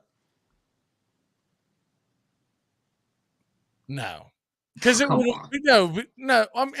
Maybe Hall of Fame because NFL Hall of Fame is so weak, but to say that no, because by the time he left the Jets, he was meh. Can we at least agree with that? I don't. He had a really good year or two in New England. Patriots, and, yeah. You know, he was on a couple of good teams, or on one good team in New England. He only played 1 year. I know Tones is going to defend him because he played for the Bucks for 14 minutes, and I'm not even happy. Eventually, I mean, we got Revis for 1 year, gave him all that money, and we gave up all the draft picks. If I'm arguing for anyone, I think Rondé Barber is very deserving with his uniqueness to the game. 3-time first-team All-Pro, Super Bowl champion, had the most sacks ever for a defensive back. Although I love Revis, I think Barber is a more unique prototype. Okay. Well, shocking yes. you would say that. I mean, he is unique. Yeah, I won't argue that. I mean, Revis made 7 Pro Bowls. Okay, that's really good, but that's not. I mean, it's so common for cornerbacks to start falling off though when they hit that age. So I'm not going to fault him for it too much. Once a cornerback loses that speed, it's just not top 3 of all time. Cornerback, no. All right, maybe I'm stretching it, but I mean, I might not agree, but you can make the argument. You can make the argument. He's up there. I might be stretching it with top 3, but he's certainly up there. You know what? This gives me an idea for next week. And top 3 corners? No, I'll tell you. I'll send it to you off here next Friday when you have time to prepare for it. It's something we did a long time ago, but we're going to bring it back next week. All right. Let's get into the cool games real quick before we run out of time here on Bobby. Bobby, give me your first cool game of the weekend. My first cool game is one of the matchups for tomorrow. I got UConn and Gonzaga at 8:50 Eastern time on TBS. Gonzaga, they had a crazy game against UCLA. The last 2 games they've had against UCLA have been crazy. And they're going up against 4 seed UConn, who looks really good. They crushed Arkansas. So I'm expecting a good matchup here. 4 versus 3 seed, UConn and Gonzaga. All right, Tones, give me your first cool game of the weekend. UConn Gonzaga, hard to top that one. I'm going to stick with tonight, though. I'm going to go with Miami Houston. Houston's had an incredible year this year, one of the better teams in college basketball. And Miami, they made a deep run last year, very unexpected. Got a little overlooked coming into the tournament this year as well, given their epic fails seemingly year after year in college sports. But they do look good. They handled Indiana pretty dang good. Houston's been struggling a little bit. They've been winning a couple close games to this point. Very intrigued tonight to see if Miami can not only stay close with Houston, but perhaps take down another 1 seed in the tournament. I'm going to stay on that vibe, but I'm going to take it to a different level. I'm going to assume Houston punches their ticket and Texas punches their ticket tonight. And my first cool game is Sunday, Texas versus Houston, the battle of the Lone Star State. That is a great game. And if we get it, if not, then, whatever. It's be Miami and Xavier, don't even turn on the TV. But if it's Houston and Texas, that should be a great one. Bobby, what's your next one? I like the idea of a Houston-Texas game, 1 versus 2 seed, battle of Texas teams. But my last cool game, I have Xavier versus Texas tonight. I can see Texas winning, so I'm not going to count them out. But I think this is going to be one of the closer games of the 4 tonight. You got a 2 and a 3 seed squaring off, so I think it's going to be a good one, and it's a good way to cap off the Sweet 16. Tones, what about you? Yeah, I'm going with a battle of 2 teams coming into the season not many had pegged making it this far. Florida Atlantic is one of 2 Florida teams left, and they're playing Kansas State. Kansas State came into the year expected and projected to rank last in the Big 12, and this is why I don't think we should have rankings in college basketball or college football until at least a couple weeks into the season because they're widely wrong. I get it, dude. We're always going to have rankings because the rankings get you to watch the games. Right, but it's useless and irrelevant until the second or third week of the year. And watch the XFL where no one should be ranked. I mean, that's a completely different story. You're still going to watch Alabama football week 1 if they're not ranked or if they're ranked 2 or 3. Come on, that's foolish and ridiculous. I'm telling you right now, man, it would kill the hype. It would kill everything going because it's not really, NFL. Not at all to me. Yeah, it is. It is because it's different in the NFL where you only have 32 teams. When you have 130 teams in Division I college football, the only way to create preseason hype is the rankings. And I get the logic, what you're saying, but I'm telling you, it's never going to happen. From the marketing side of it, they're never going to get rid of it. Right, but my point is they're just dumb, and you shouldn't even pay attention to them until week 2 You or don't have 3. to pay attention to them. Because look at this year. North Carolina was ranked 1. They didn't even make the tournament. Miami, I think, was ranked 6 or 7 in college football. They were more of the laughable teams. Again, it's cute. You could say it's purposeful and meaningful, but it's pretty irrelevant in theory. To a theory, but someone who like lives, eat, and breathes sports like you do, okay, fair enough, whatever. But you're going to watch the games no matter what. But Correct. Your average Joe, he's going to go, I don't know, man. Why do I care about Mississippi State versus Kentucky? Oh, they're both ranked. Oh, that's a good point. I'm telling you, that is the average Joe's thought process. Bobby, what is your walk-off? My walk-off is enjoy the end of the Sweet 16 and everything that comes for the what's left of the tournament. This is fun. Best postseason in sports, so make the most of it. And I'll see you guys next week. I'll hit my cool game on the other side of the break. The last cool game. It's one that Tones is going to laugh at, but I don't care. It's going to be my cool game. We'll be back in a flash here on Braves Country and Braves Country HD.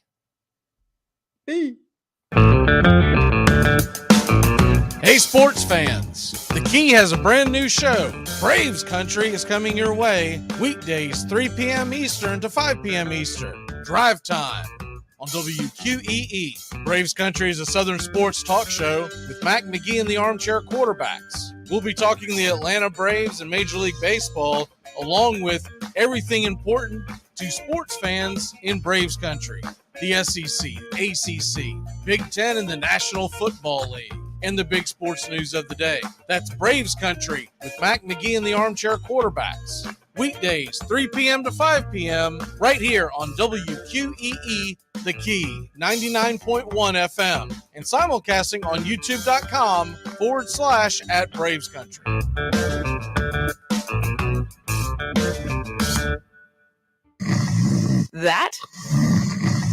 That's the sound of NyQuil Severe hard at work. NyQuil Severe is the best sleep with a cold medicine. No tossing and turning, just rest and recovery. So you're ready to take on tomorrow. For powerful relief of your worst cold and flu symptoms, try NyQuil Severe. The nighttime sniffling, sneezing, coughing, aching, stuffy head, best sleep with a cold medicine. Use as directed. Keep out of reach of children. Hey, Braves fans, the Armchair Quarterbacks YouTube channel are bringing you Braves Baseball all season long. Hi, I'm Mac McGee, and I'll be bringing you Braves Baseball play-by-play for the Braves fans out there, for all of Braves Country. So pull up an armchair and join us for Braves Country Baseball, first pitch to last pitch, Tuesday and Friday nights, right here on the Armchair Quarterbacks YouTube channel. Welcome back to Braves Country. Mac McGee and the Armchair Quarterbacks, weekdays 3 to 5 p.m. Drive time on WQEE. Welcome back. Taking you all the way to the 5 o'clock hour. Remember, tonight you got River Dragons hockey right here on WQEE. And Mr. Tones, are you ready for my last school game? Oh, I'm ready. I'm here and I'm ready to hear it. Let's hear what you got, brother. So this can only be a cool game if you are an Atlanta Braves baseball fan. And I will say that now. If you're not an Atlanta Braves baseball fan, I'm not going to try to sell you on this game. Mm-hmm. But Pretty sure it's being broadcasted tonight. Is it not? I'm almost positive it is. I'm on a site that doesn't tell you very well if games are broadcasted. But yes, it is. I think it's being on. It's going to be on MLB.com. It's showing here. It's the free game of the day, so it doesn't matter. You go to MLB.com and watch it. Cool. What makes this game important, and I know a preseason game, this is important, not the outcome. The outcome is not going to matter. I'm not telling you to bet on the game. Don't bet on the game. Don't lose your brain. But yesterday, we did the game, and Jared Schuster pitched well. He's pitched well all spring. And has a very good chance of grabbing that number 5 spot in the rotation. Dylan Dodd pitches tonight, and he has a very good chance of making the rotation. And there's also a line of thinking that Kyle Wright might be slow to the party this year. He might miss a start or two. And you might be looking at both of these guys making the rotation for the early part of the year. It doesn't mean they're going to stay there because they're building Soroka up. Soroka pitched for the first time in 700 moons, right? Mm-hmm. So he pitched the other day, winning inning in 2/3. So do the math if you think about it. We're talking about a month away from him starting, right? Mm-hmm. Dylan Dodd, 0.69 ERA this year in spring training. Spring training, I get it. Who cares? His whip is 0.69. 13 innings and 15 strikeouts. This kid's been pitching. I've not had a chance to watch him I've seen highlights and that's it. I'm sitting and I'm watching this game tonight, and that's why it's my cool game. It's got nothing to do with who wins. It's because he's got a real chance of making it. And he's another guy that the Braves drafted out of college, and so they got him in the 2021 draft. He was 3rd round pick out of Southeast Missouri State. And I mean, that's the beauty of cool games, right? When you pick them, as long as you qualify it as a cool game, that's the intention. What are your cool games? I love it. Not necessarily. Well, for us, sometimes, you know. Some of the games y'all give me as cool games, I'll go, not so much. And the reason why I bring up the fact that he's an ex-college player, a lot of your teams draft kids out of high school, right? And they say, hey, we're going to develop them. Okay, and I get that philosophy. You want them to build through your farm system and your teaching and not have to remold someone who comes out of college. But what the Braves have been doing is they have been hitting on guys who are experienced in college. Schuster, another example, 2020 draft, the same draft that Spencer Strider came out of. And remember, that was only a 5-player draft, remember, because of COVID? Mm-hmm. Or, excuse me, 5-round draft. He comes out of Wake Forest. If you remember, the reason why they got lucky on Strider was coming off of Tommy John surgery. He didn't even play. But he came out of Clemson. That tells me something, if nothing else. I don't know much, but I know one thing, Tones. The Braves have a hell of a scout in the ACC. That's all I can tell you, especially when it comes to pitching. Yeah, and they're just so... Oh, my God. They're so good with their young pitching, working with them. I mean, they get these guys out of the woodworks, right? They're good prospects, but they're not over-the-top prospects that you hear about. Then they get to the Braves, and you're like, these are some of the more polished young pitchers in the game. They just do a tremendous job developing these young cats. And, they have the same spot to grab them. I don't mean to cut you off, but for the first time ever in Armchair Quarterback Radio here on Braves Country, we've got breaking news in women's college basketball.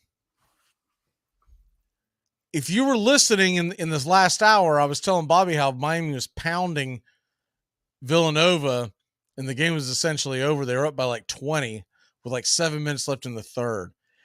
There's 6 minutes left in the game. Villanova's down by 1, and you never see this in women's basketball. They never make these long runs like this. No. That's crazy. Correct. That is. They never make those long runs. Because I mean, usually like the shooting isn't as good, but then the other thing is they're dealing with a much taller rim comparatively. So there's not dunking and all that going on. But they've gone on a run. And I think what it must have been, because I'm doing the math in my head, I think Miami's gone ice cold. Because in the last quarter, if my memory serves me correct, Miami scored maybe 6 points, and Villanova has scored 25. Anyways, we won't keep you updated with that because that game doesn't matter. But it happens to be on my TV over there, and I haven't changed it. And I'm like, wait in the world, what is going on over here? Hey, sometimes all sports produce great moments. It seems like we have one on our hands right here. And as our ratings go in the tank into the tank, because we're talking about women's college basketball in the middle of the Friday afternoon. What do we got next up on our docket? Let's talk some baseball.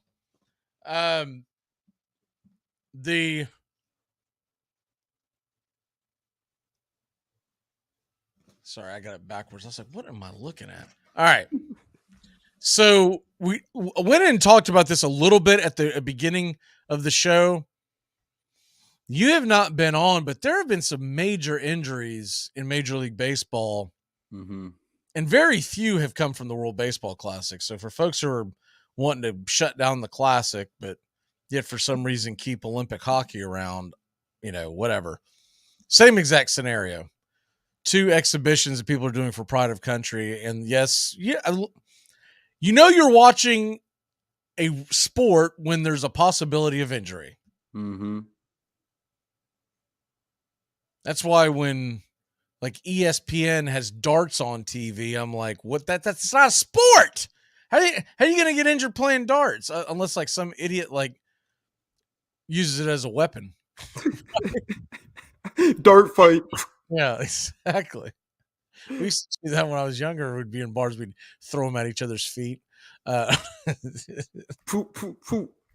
We had one buddy jumped in front of a dartboard one night, and he was 3 sheets to the wind. He was trying to impress the girls that were around, and he did his best Tricky Dick Richard Nixon impression, and he got him and goes, "I am not a crook."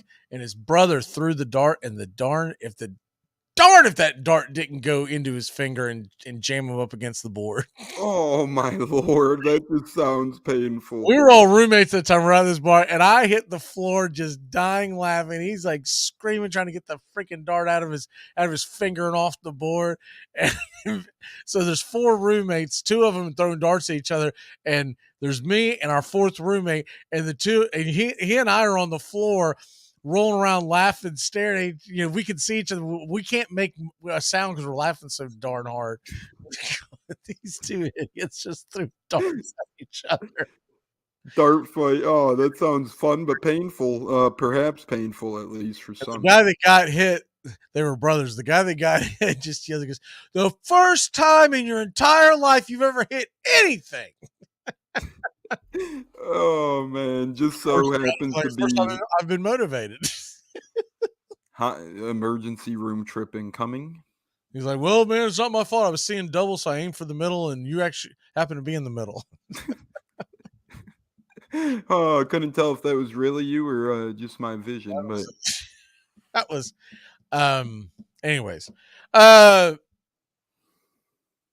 kind of brings up something. Well, I'll talk about it as my walk off. So the injuries that are going on in Major League Baseball, if you're handicapped, and Tones, I'm going to go ahead and give you a heads up. Next week, opening day, right? Mm-hmm. You're always here on Mondays and Fridays, right? Mm-hmm. So obviously by Friday, the season will have started. Monday, we're going to get your Major League Baseball predictions. Awesome. That's pretty much it, man, because by the time we get done talking about March Madness and whatnot, it'll be Cy Youngs, MVPs, and who's going to win divisions and World Series kind of stuff. So we're going to do all that leading up to opening day. But looking at this, I mean, this really changes what you the Phillies are now losing Rhys Hoskins for, they're saying the year right now. They're going to get a second opinion, but we'll just assume the first. It seems like the first opinion is always the right opinion. Mm-hmm. I don't mean in general. I just mean in sports. You very rarely does a doctor come back and go, no, he's fine. He'll be there for opening day. I don't know when he's talking about this torn ACL nonsense. Right. Like you said, especially in sports, very common. I don't know if Hoskins is hoping that there's another diagnosis where he doesn't have to have surgery and he can somehow play at some point in the year. Because here's the problem with Hoskins, but he's got to take this into consideration long term. He is a free agent at the end of the year. So, yeah, that would be great to go out there and play for your team, et cetera, and try to find a way to get back by the end of the season. But what if you do more damage and then you're not able to play at all next year? And if you come back injured on a torn ACL, you're not going to be very good. So you play poorly at the end of the year. You end up having another surgery to miss the entire 2024. By 2025 comes around, you're an afterthought. You're playing on a Michael Conforto type of contract. Yeah, I was going to bring up Conforto exactly. That's a great point. So I don't think anything's going to change. I think Hoskins is going to get the surgery. Guarantee his agent's is going to go, what are you, nuts? Get the surgery. Let's go. Let's come on. Let's not even wait. Let's do it now. Yeah, unless the Phillies tried to, pepper him with an offer. I don't see it happening, though. So, yeah, I see what you're saying completely playing out. Now, granted, Dombrowski says, hey, we want you to try to make it. And he says, well, you can get me a 6-year deal and you got a deal. Give me a deal where I don't have to worry about anything else again, and I'll try. And let's go. Yeah, which is Hoskins worth it? I mean, he's a nice player, don't get me wrong, a good player, but the Phillies and him might, Phillies have a lot of big money tied up right now. Castellanos, Schwarber, Trey Turner. I'm not quite sure they could afford Hoskins next offseason. Probably not. That's why he needs to have the surgery and be ready for next year. But you got him. Of course, Harper is hurt. He's starting to take some dry swings, but other than that, Bryce Harper is not expected to be back till after the All-Star break. Maybe before, but it'll be in a DH role. Then you've got Rodon for the Yankees that is going to be delayed. Diaz is done for the season for the Mets. They are saying, I did see an update today. It looks like Brandon Nimmo will be ready to go for opening day. He played in a minor league game last night. So that surprised me because yesterday when I did the Braves Mets game and I didn't see him, I just assumed, well, he still isn't playing yet. There's no way he's going to be ready for the regular season. But he played yesterday afternoon or last night. I saw the update and they said that there's optimism that he can make it to opening day. And now they're saying as well that Phillies starter Ranger Suarez had a setback and he's set to miss opening day as well. Yeah, he has battled injury all season, and they're all minor, but they're all perfectly put by you setbacks. And it's not as bad as what we went through with Soroka the last couple of years, but it does sound like it's something that's lingering, and he may have to get something done about it. For sure. I mean, it's just, if you're a Phillies fan, you're lucky there's 162 games because right now you look around at that roster, it is a little bit banged up. What you're really happy about, if you're a Phillies fan, is that there's 3 wild cards. Because if this was a few years ago and there was just the 2 wild cards, that's dicey. That's dicey. For all the money you're spending. Yeah, and the Phillies are one of those interesting teams, too, where they have a lot of money locked up into, guys like Castellanos and guys like Real Muto. Not to say they're bad players, but I just saw this is why they can't sell the sport. I just saw a fast break opportunity by Miami going to the basket, and nobody affected this play, right? This is all her own doing. In a guy's game he would have went up and attempted a layup, whatnot. She did have a defender in front of her, but this is not what caused it. She goes to get towards the paint. She dribbles the ball off her knee. Wah, wah, wah, wah. Just looking around. Then she starts laughing. Everyone's laughing. I'm like, this is why no one's watching your sport, because not even you take it seriously. You just blew an opportunity to. I guess they would have went up by 2 possessions had she hit it. But anyways, and I don't know how the NCAA women's tournament even works for home games. Sometimes I see that, one of the teams is home. Sometimes I see them playing in a neutral site. I don't know if it's changed, but what it used to be was that like the first round was home because they just didn't have the ability to get people to. So this looks like it's on a neutral site. Greensboro. Yeah. So this is on a neutral site. But I didn't watch the first round. This is honestly the only game I've even seen in my side view. So usually what happens, the first and maybe even the second round are the higher seed hosts.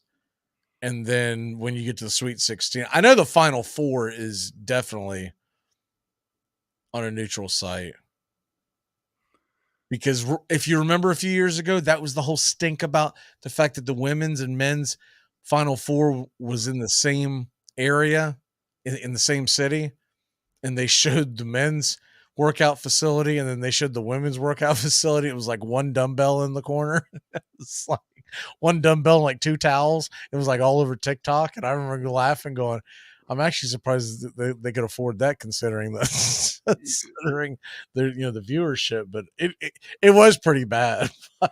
I remember that. And it sucks and it's unfortunate, but views pay for the product, and if you're not getting views, I know, that's how look, nowadays they just want everybody to pay for everything. Now everyone gets everything.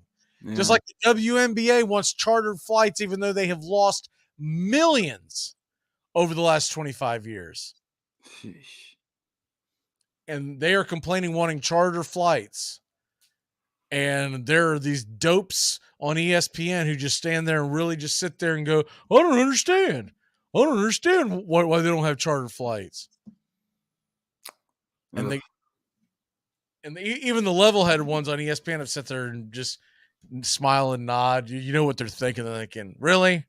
You don't understand why a league that has lost millions it is subsidized by the owners of the NBA, because what they want, they don't care about ever making money off that league. All they care about is hopefully bringing some fans in to men's NBA and buying jerseys. That's all they care about.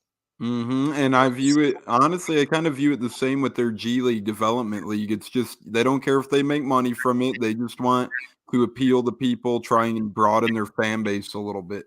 Yeah, and the G League's a little different because at least you're developing something to head towards the big league.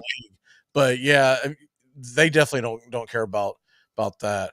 But anyways, that's it's just I couldn't help but laugh, man. It's just, I see her go to dribble, and I don't know if she's dribbling with her off hand. It looked like she had never dribbled with that hand before. She went, it goes off her knee. It's like, this is for a championship. What are we doing here? Sports Center not top 10. Cue the music, please. I mean, my God, it looks like me out there in the driveway. And I used to play basketball, but I haven't played it in 20 something years. So yeah, I would look like a fool too if I was out there. But I also wouldn't be broadcasting going, hey, y'all check this out. I'm going to go play Tones in 1-on-1, and I want a chartered flight because no one's watching. Yeah, send me to Newton, Georgia right now on a flight, and I'll join Braves country and pick a basketball game outside. And All right, let's do it. We want a chartered flight, so we got to get the Atlanta Hawks to pay for it. I'd love to have that conversation. Hey, I bring that. Wait, who is this? And what do you want? We want what the WNBA wants. We want to get overpaid and charter flights for no apparent reason. I'm a staffer for the Chicago Star. Neither are they. It could be worse. It could be pickleball. All right, let's take our last break. When we come back, we'll have our locks. You're listening to Braves Country and Braves Country HD wherever you stream. Let's ride. Thursday, March 30th, it's opening day in Braves Country. The Atlanta Braves travel to the Washington Nationals. First pitch, 1:05 Eastern. We'll have pitch-by-pitch, play-by-play of your Atlanta Braves all season long, and it begins opening day. Make sure to tune in right here, Thursday, March 30th, 1:05 Eastern, opening day in Braves Country on Braves Country HD.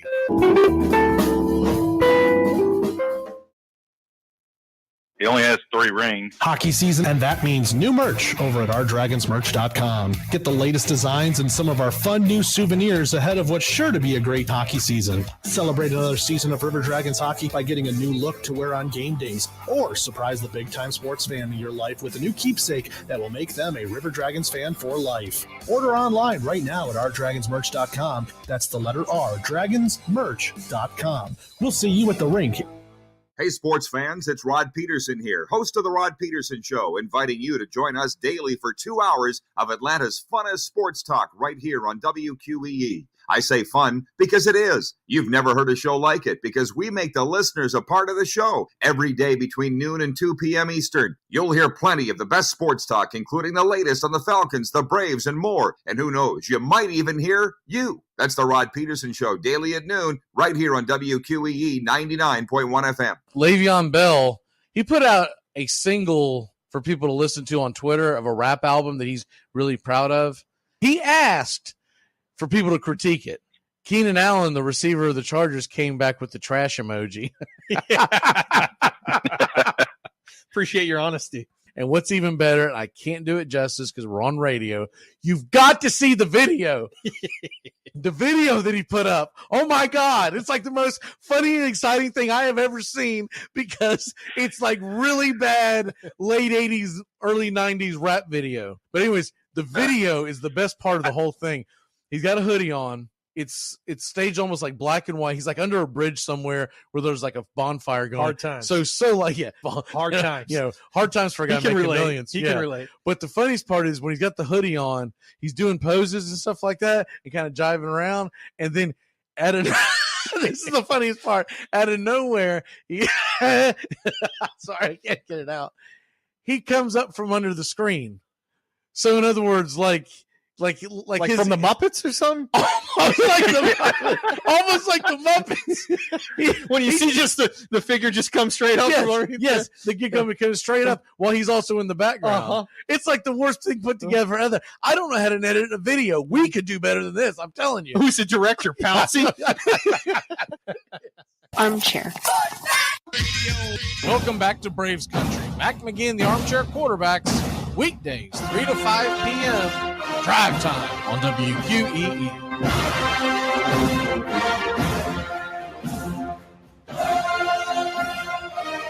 Welcome back.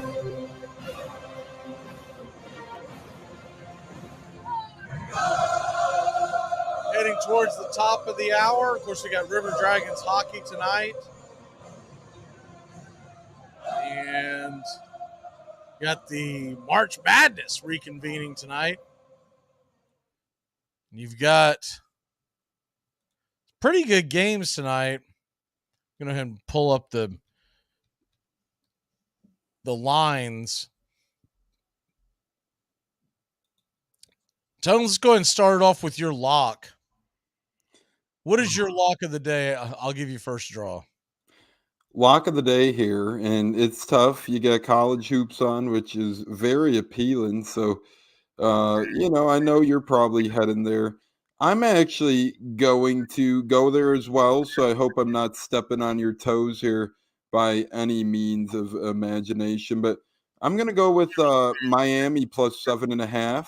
I'm not quite sure if Miami has what it takes to win this game, but I'm very comfortable getting the 7.5 points with this Miami college basketball team. I think they're playing pretty dang good ball right now. And again, I do think Houston gets the better of him, but I think it's by less than 8 points. I love Miami getting the 7.5.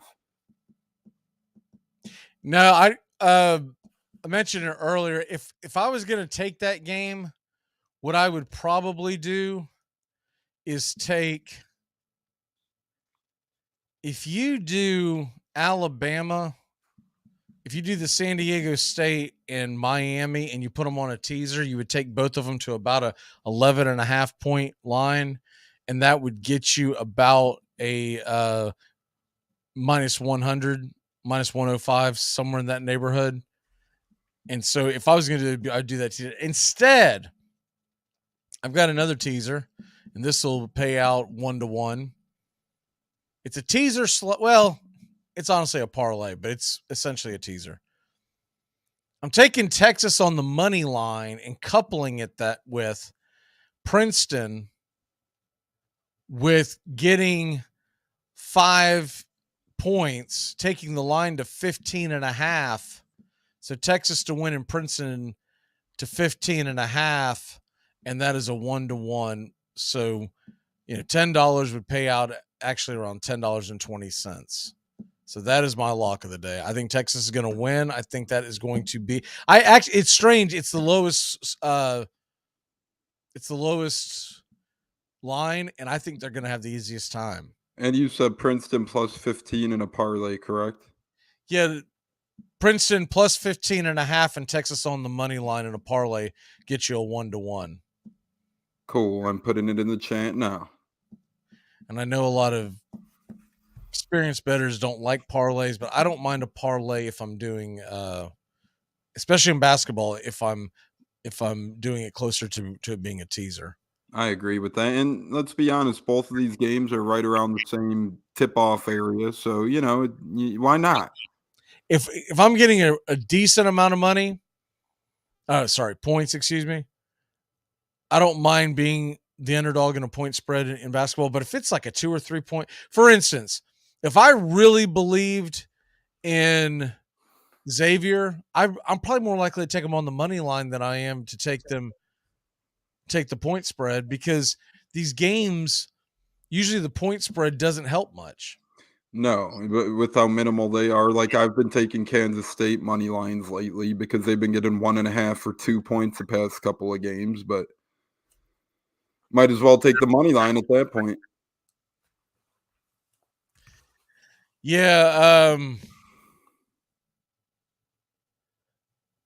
So looking at the other games, what is there? I'm assuming there's another UFC fight again this weekend. There's a UFC fight tomorrow. Man, they just drain y'all's bank accounts with these fights, don't they? They usually have about 3 or 4 a month, and if you have ESPN Plus, you get most of the fight nights for free, at least. Well, not for free because you're paying for ESPN Plus, but built in with ESPN Plus. The pay-per-views are the sledgehammer over the head. That's $60 a pay-per-view on top of the ESPN Plus. Right. That's what I'm saying. Are most of these not pay-per-views? I'd say about 2 out of every 5 are. So, yeah, it's still a lot of money if you're wanting to buy every pay-per-view. It adds up rather quickly. There's about 1 to 2 a month. They got a racket. And what happened is why they fight so often now, their rosters. I know why they're doing it. It's because of money. Right. And I think, yeah, exactly. They got a bigger roster than they ever expected because of money. And now they have half these guys under contract, half these ladies under contract. They're like, they're just sitting around. We got to put them out there. So some of these fights take place in front of no fans even. It's just complete money thing for ESPN Plus agreements. Yeah, they this is the reason why I got out of it when it first started years ago, and they started doing the pay-per-view 20 years ago. UFC, and people are like, I can't believe you don't watch this. Like, no, I can't believe you fall for this junk and buy it. I just no.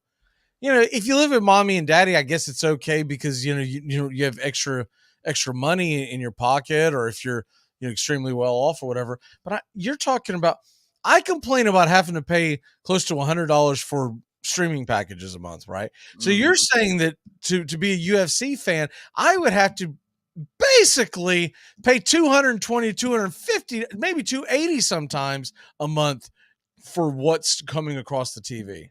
That's ridiculous. I just go to B-dubs at that point. I have my way, Okay, but you go to B-dubs, I mean, you're going to spend a hot amount there. There's ways around it. I'll just say that. What, Dine and Dash? I'm not gonna back that. No, not Dine and Dash. I mean, there's ways around watching the event without spending so much. Whatever. I've lived without it this long, and it's really not that entertaining. So I don't know. Hey, I will say this. There are a lot of fights on a card that's like, man, was that worth the money? But then you get your 1 to 2 fights every time that it's like, that was entertaining. I know what you mean. That was the one thing that they outdid boxing in, because boxing's a better sport. But what they did was they were smart about. I still have never seen boxing catch on to this. Is that folks got tired of paying pay-per-views and only getting 3 fights. You might get some prelims in the background, but normally you got about 3 fights and you spend $60-$70. UFC, at least you're getting about 10 bouts. Now, they might be a bunch of bozos that no one cares about. It might be really, who cares? I mean, I guess you might care if you start betting on it, but at least you're getting. Boxing always felt like, no, we need quality over quantity. No, not so much, because if you go out and you get these fights, and this happened a few times in the 90s, there'd be these big hype fights, and then all of a sudden you'd sit down, you're like, let's go, and the dude gets knocked out in the first, second round. You're like, that's it, it's over. Thing about UFC, none of them last long. They're only set up for 3 rounds, 5 rounds. Yeah, non-championship fights are 3 rounds, and then championship fights or main events are 5 rounds. Right. So if a guy gets dumped in the first round, you don't feel like that you got cheated. So that was what they did. That boxing never, and it's difficult to ever fix it with boxing, because if a fight goes the whole 9 yards, it's going to go 15 rounds, or more like 12 nowadays. But the only other way to get around that is start having much shorter boxing matches, but then it's not as good a sport. It's you kind of cheat the sport. It'd be like playing 2 quarters for a football game. Now boxing's trying to survive by hiring old athletes or YouTube famous people. So there you go. Yeah, boxing really spit the bit with Don King. Really screwed up a lot of things with boxing and got to where people didn't trust it. And then the other big thing was you had too many big bouts that did not go the distance or even come close to going the distance. A great boxing match that goes the distance, heavyweight boxing match, goes all 12 rounds or 15 rounds back in the day, right? Mm-hmm. I'll still say to this day, there's no better sport on the planet. But the problem is you don't get those. What you do is you put your hard-earned money in, and you go, oh, that's what happened. You just took my money, and the guy got knocked out in 60 seconds. Yeah, and then you look in your pocket. It's like, I wish I had my money back. Mike Tyson ruined boxing. There's your take. Knocking too many people out. He's knocking people out. If he wasn't doing that, then he was getting his butt kicked and chewing people's ears off. So, no matter how you looked at it, the fight never lasted. Is this boxing or Hannibal Lecter? Exactly. All right. What is your walk-off for the day, sir? Walk-off of the day is this, brother. March Madness and baseball right around the corner. What a better combo. This is spring, man. Great time of year. Get your fantasy baseball drafts in and all that stuff. Thursday's opening day coming up quick. Make sure you got your baseball fandom and your baseball fever ready to roll. My walk-off for the day is, we'll have more details on it down the road, but gotten together a couple of the older guys that have been on the show. They just don't have time to do the show anymore. And we are going to start a podcast that is going to be available in different ways, and we haven't figured out all the details yet. But the short of it is, it's different than what we do on the Daily Show, because here on the Daily Show, we're reacting to current events, constant current events because, that's what everybody wants to talk about, right? What's going to happen tonight, da-da-da-da-da. These are guys that grew up big sports fans. They don't get to watch as much as they used to, but they still love the old game. And what we're going to do, this got brought up the other day because of the Willis Reed thing. Willis Reed died, and someone brought up in a chat, why is it we only ever, talk about these guys after they're gone? So what we're going to do is it'll be like an hour podcast. It'll probably only be about once a week, probably closer to every 2 weeks, but it's going to come out and we're going to talk about some of the older guys before they're gone. And then also it'll be like kind of like the old Armchair Quarterback Radio. If you ever listen to any of that stuff, where it's a lot of goofiness and, we haven't come up with the name yet, but I've got a couple that I'm floating around, but basically it's going to be like a, old man radio type thing where, it's for Gen X and beyond, or folks that love history of sports. And so that's the announcement. I'll have more details hopefully by next week.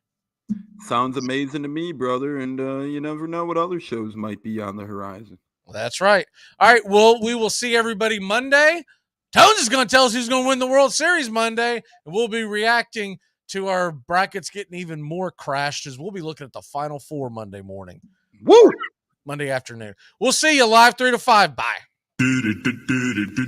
Goodbye, sweetheart. Well, it's time to go. We're back tomorrow with another show. Well, unless we're fired, we'll talk to you then.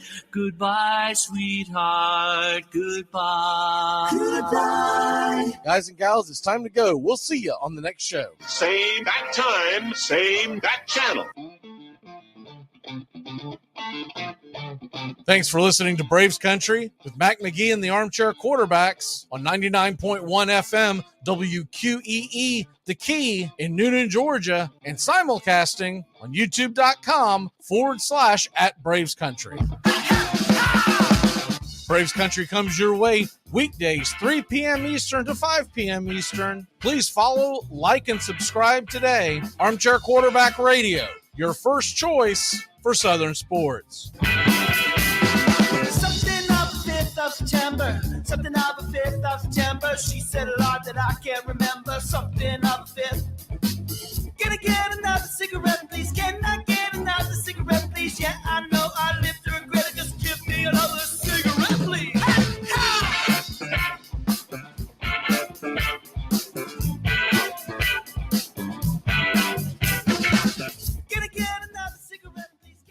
You're listening to WQEE 99.1 FM, The Key in Noonan, Georgia. Thursday, March 30th, it's opening day in Braves Country. The Atlanta Braves travel to the Washington Nationals. First pitch, 1:05 Eastern. We'll have pitch-by-pitch, play-by-play of your Atlanta Braves all season long, and it begins opening day. Make sure to tune in right here, Thursday, March 30th, 1:05 Eastern, opening day in Braves Country on Braves Country HD.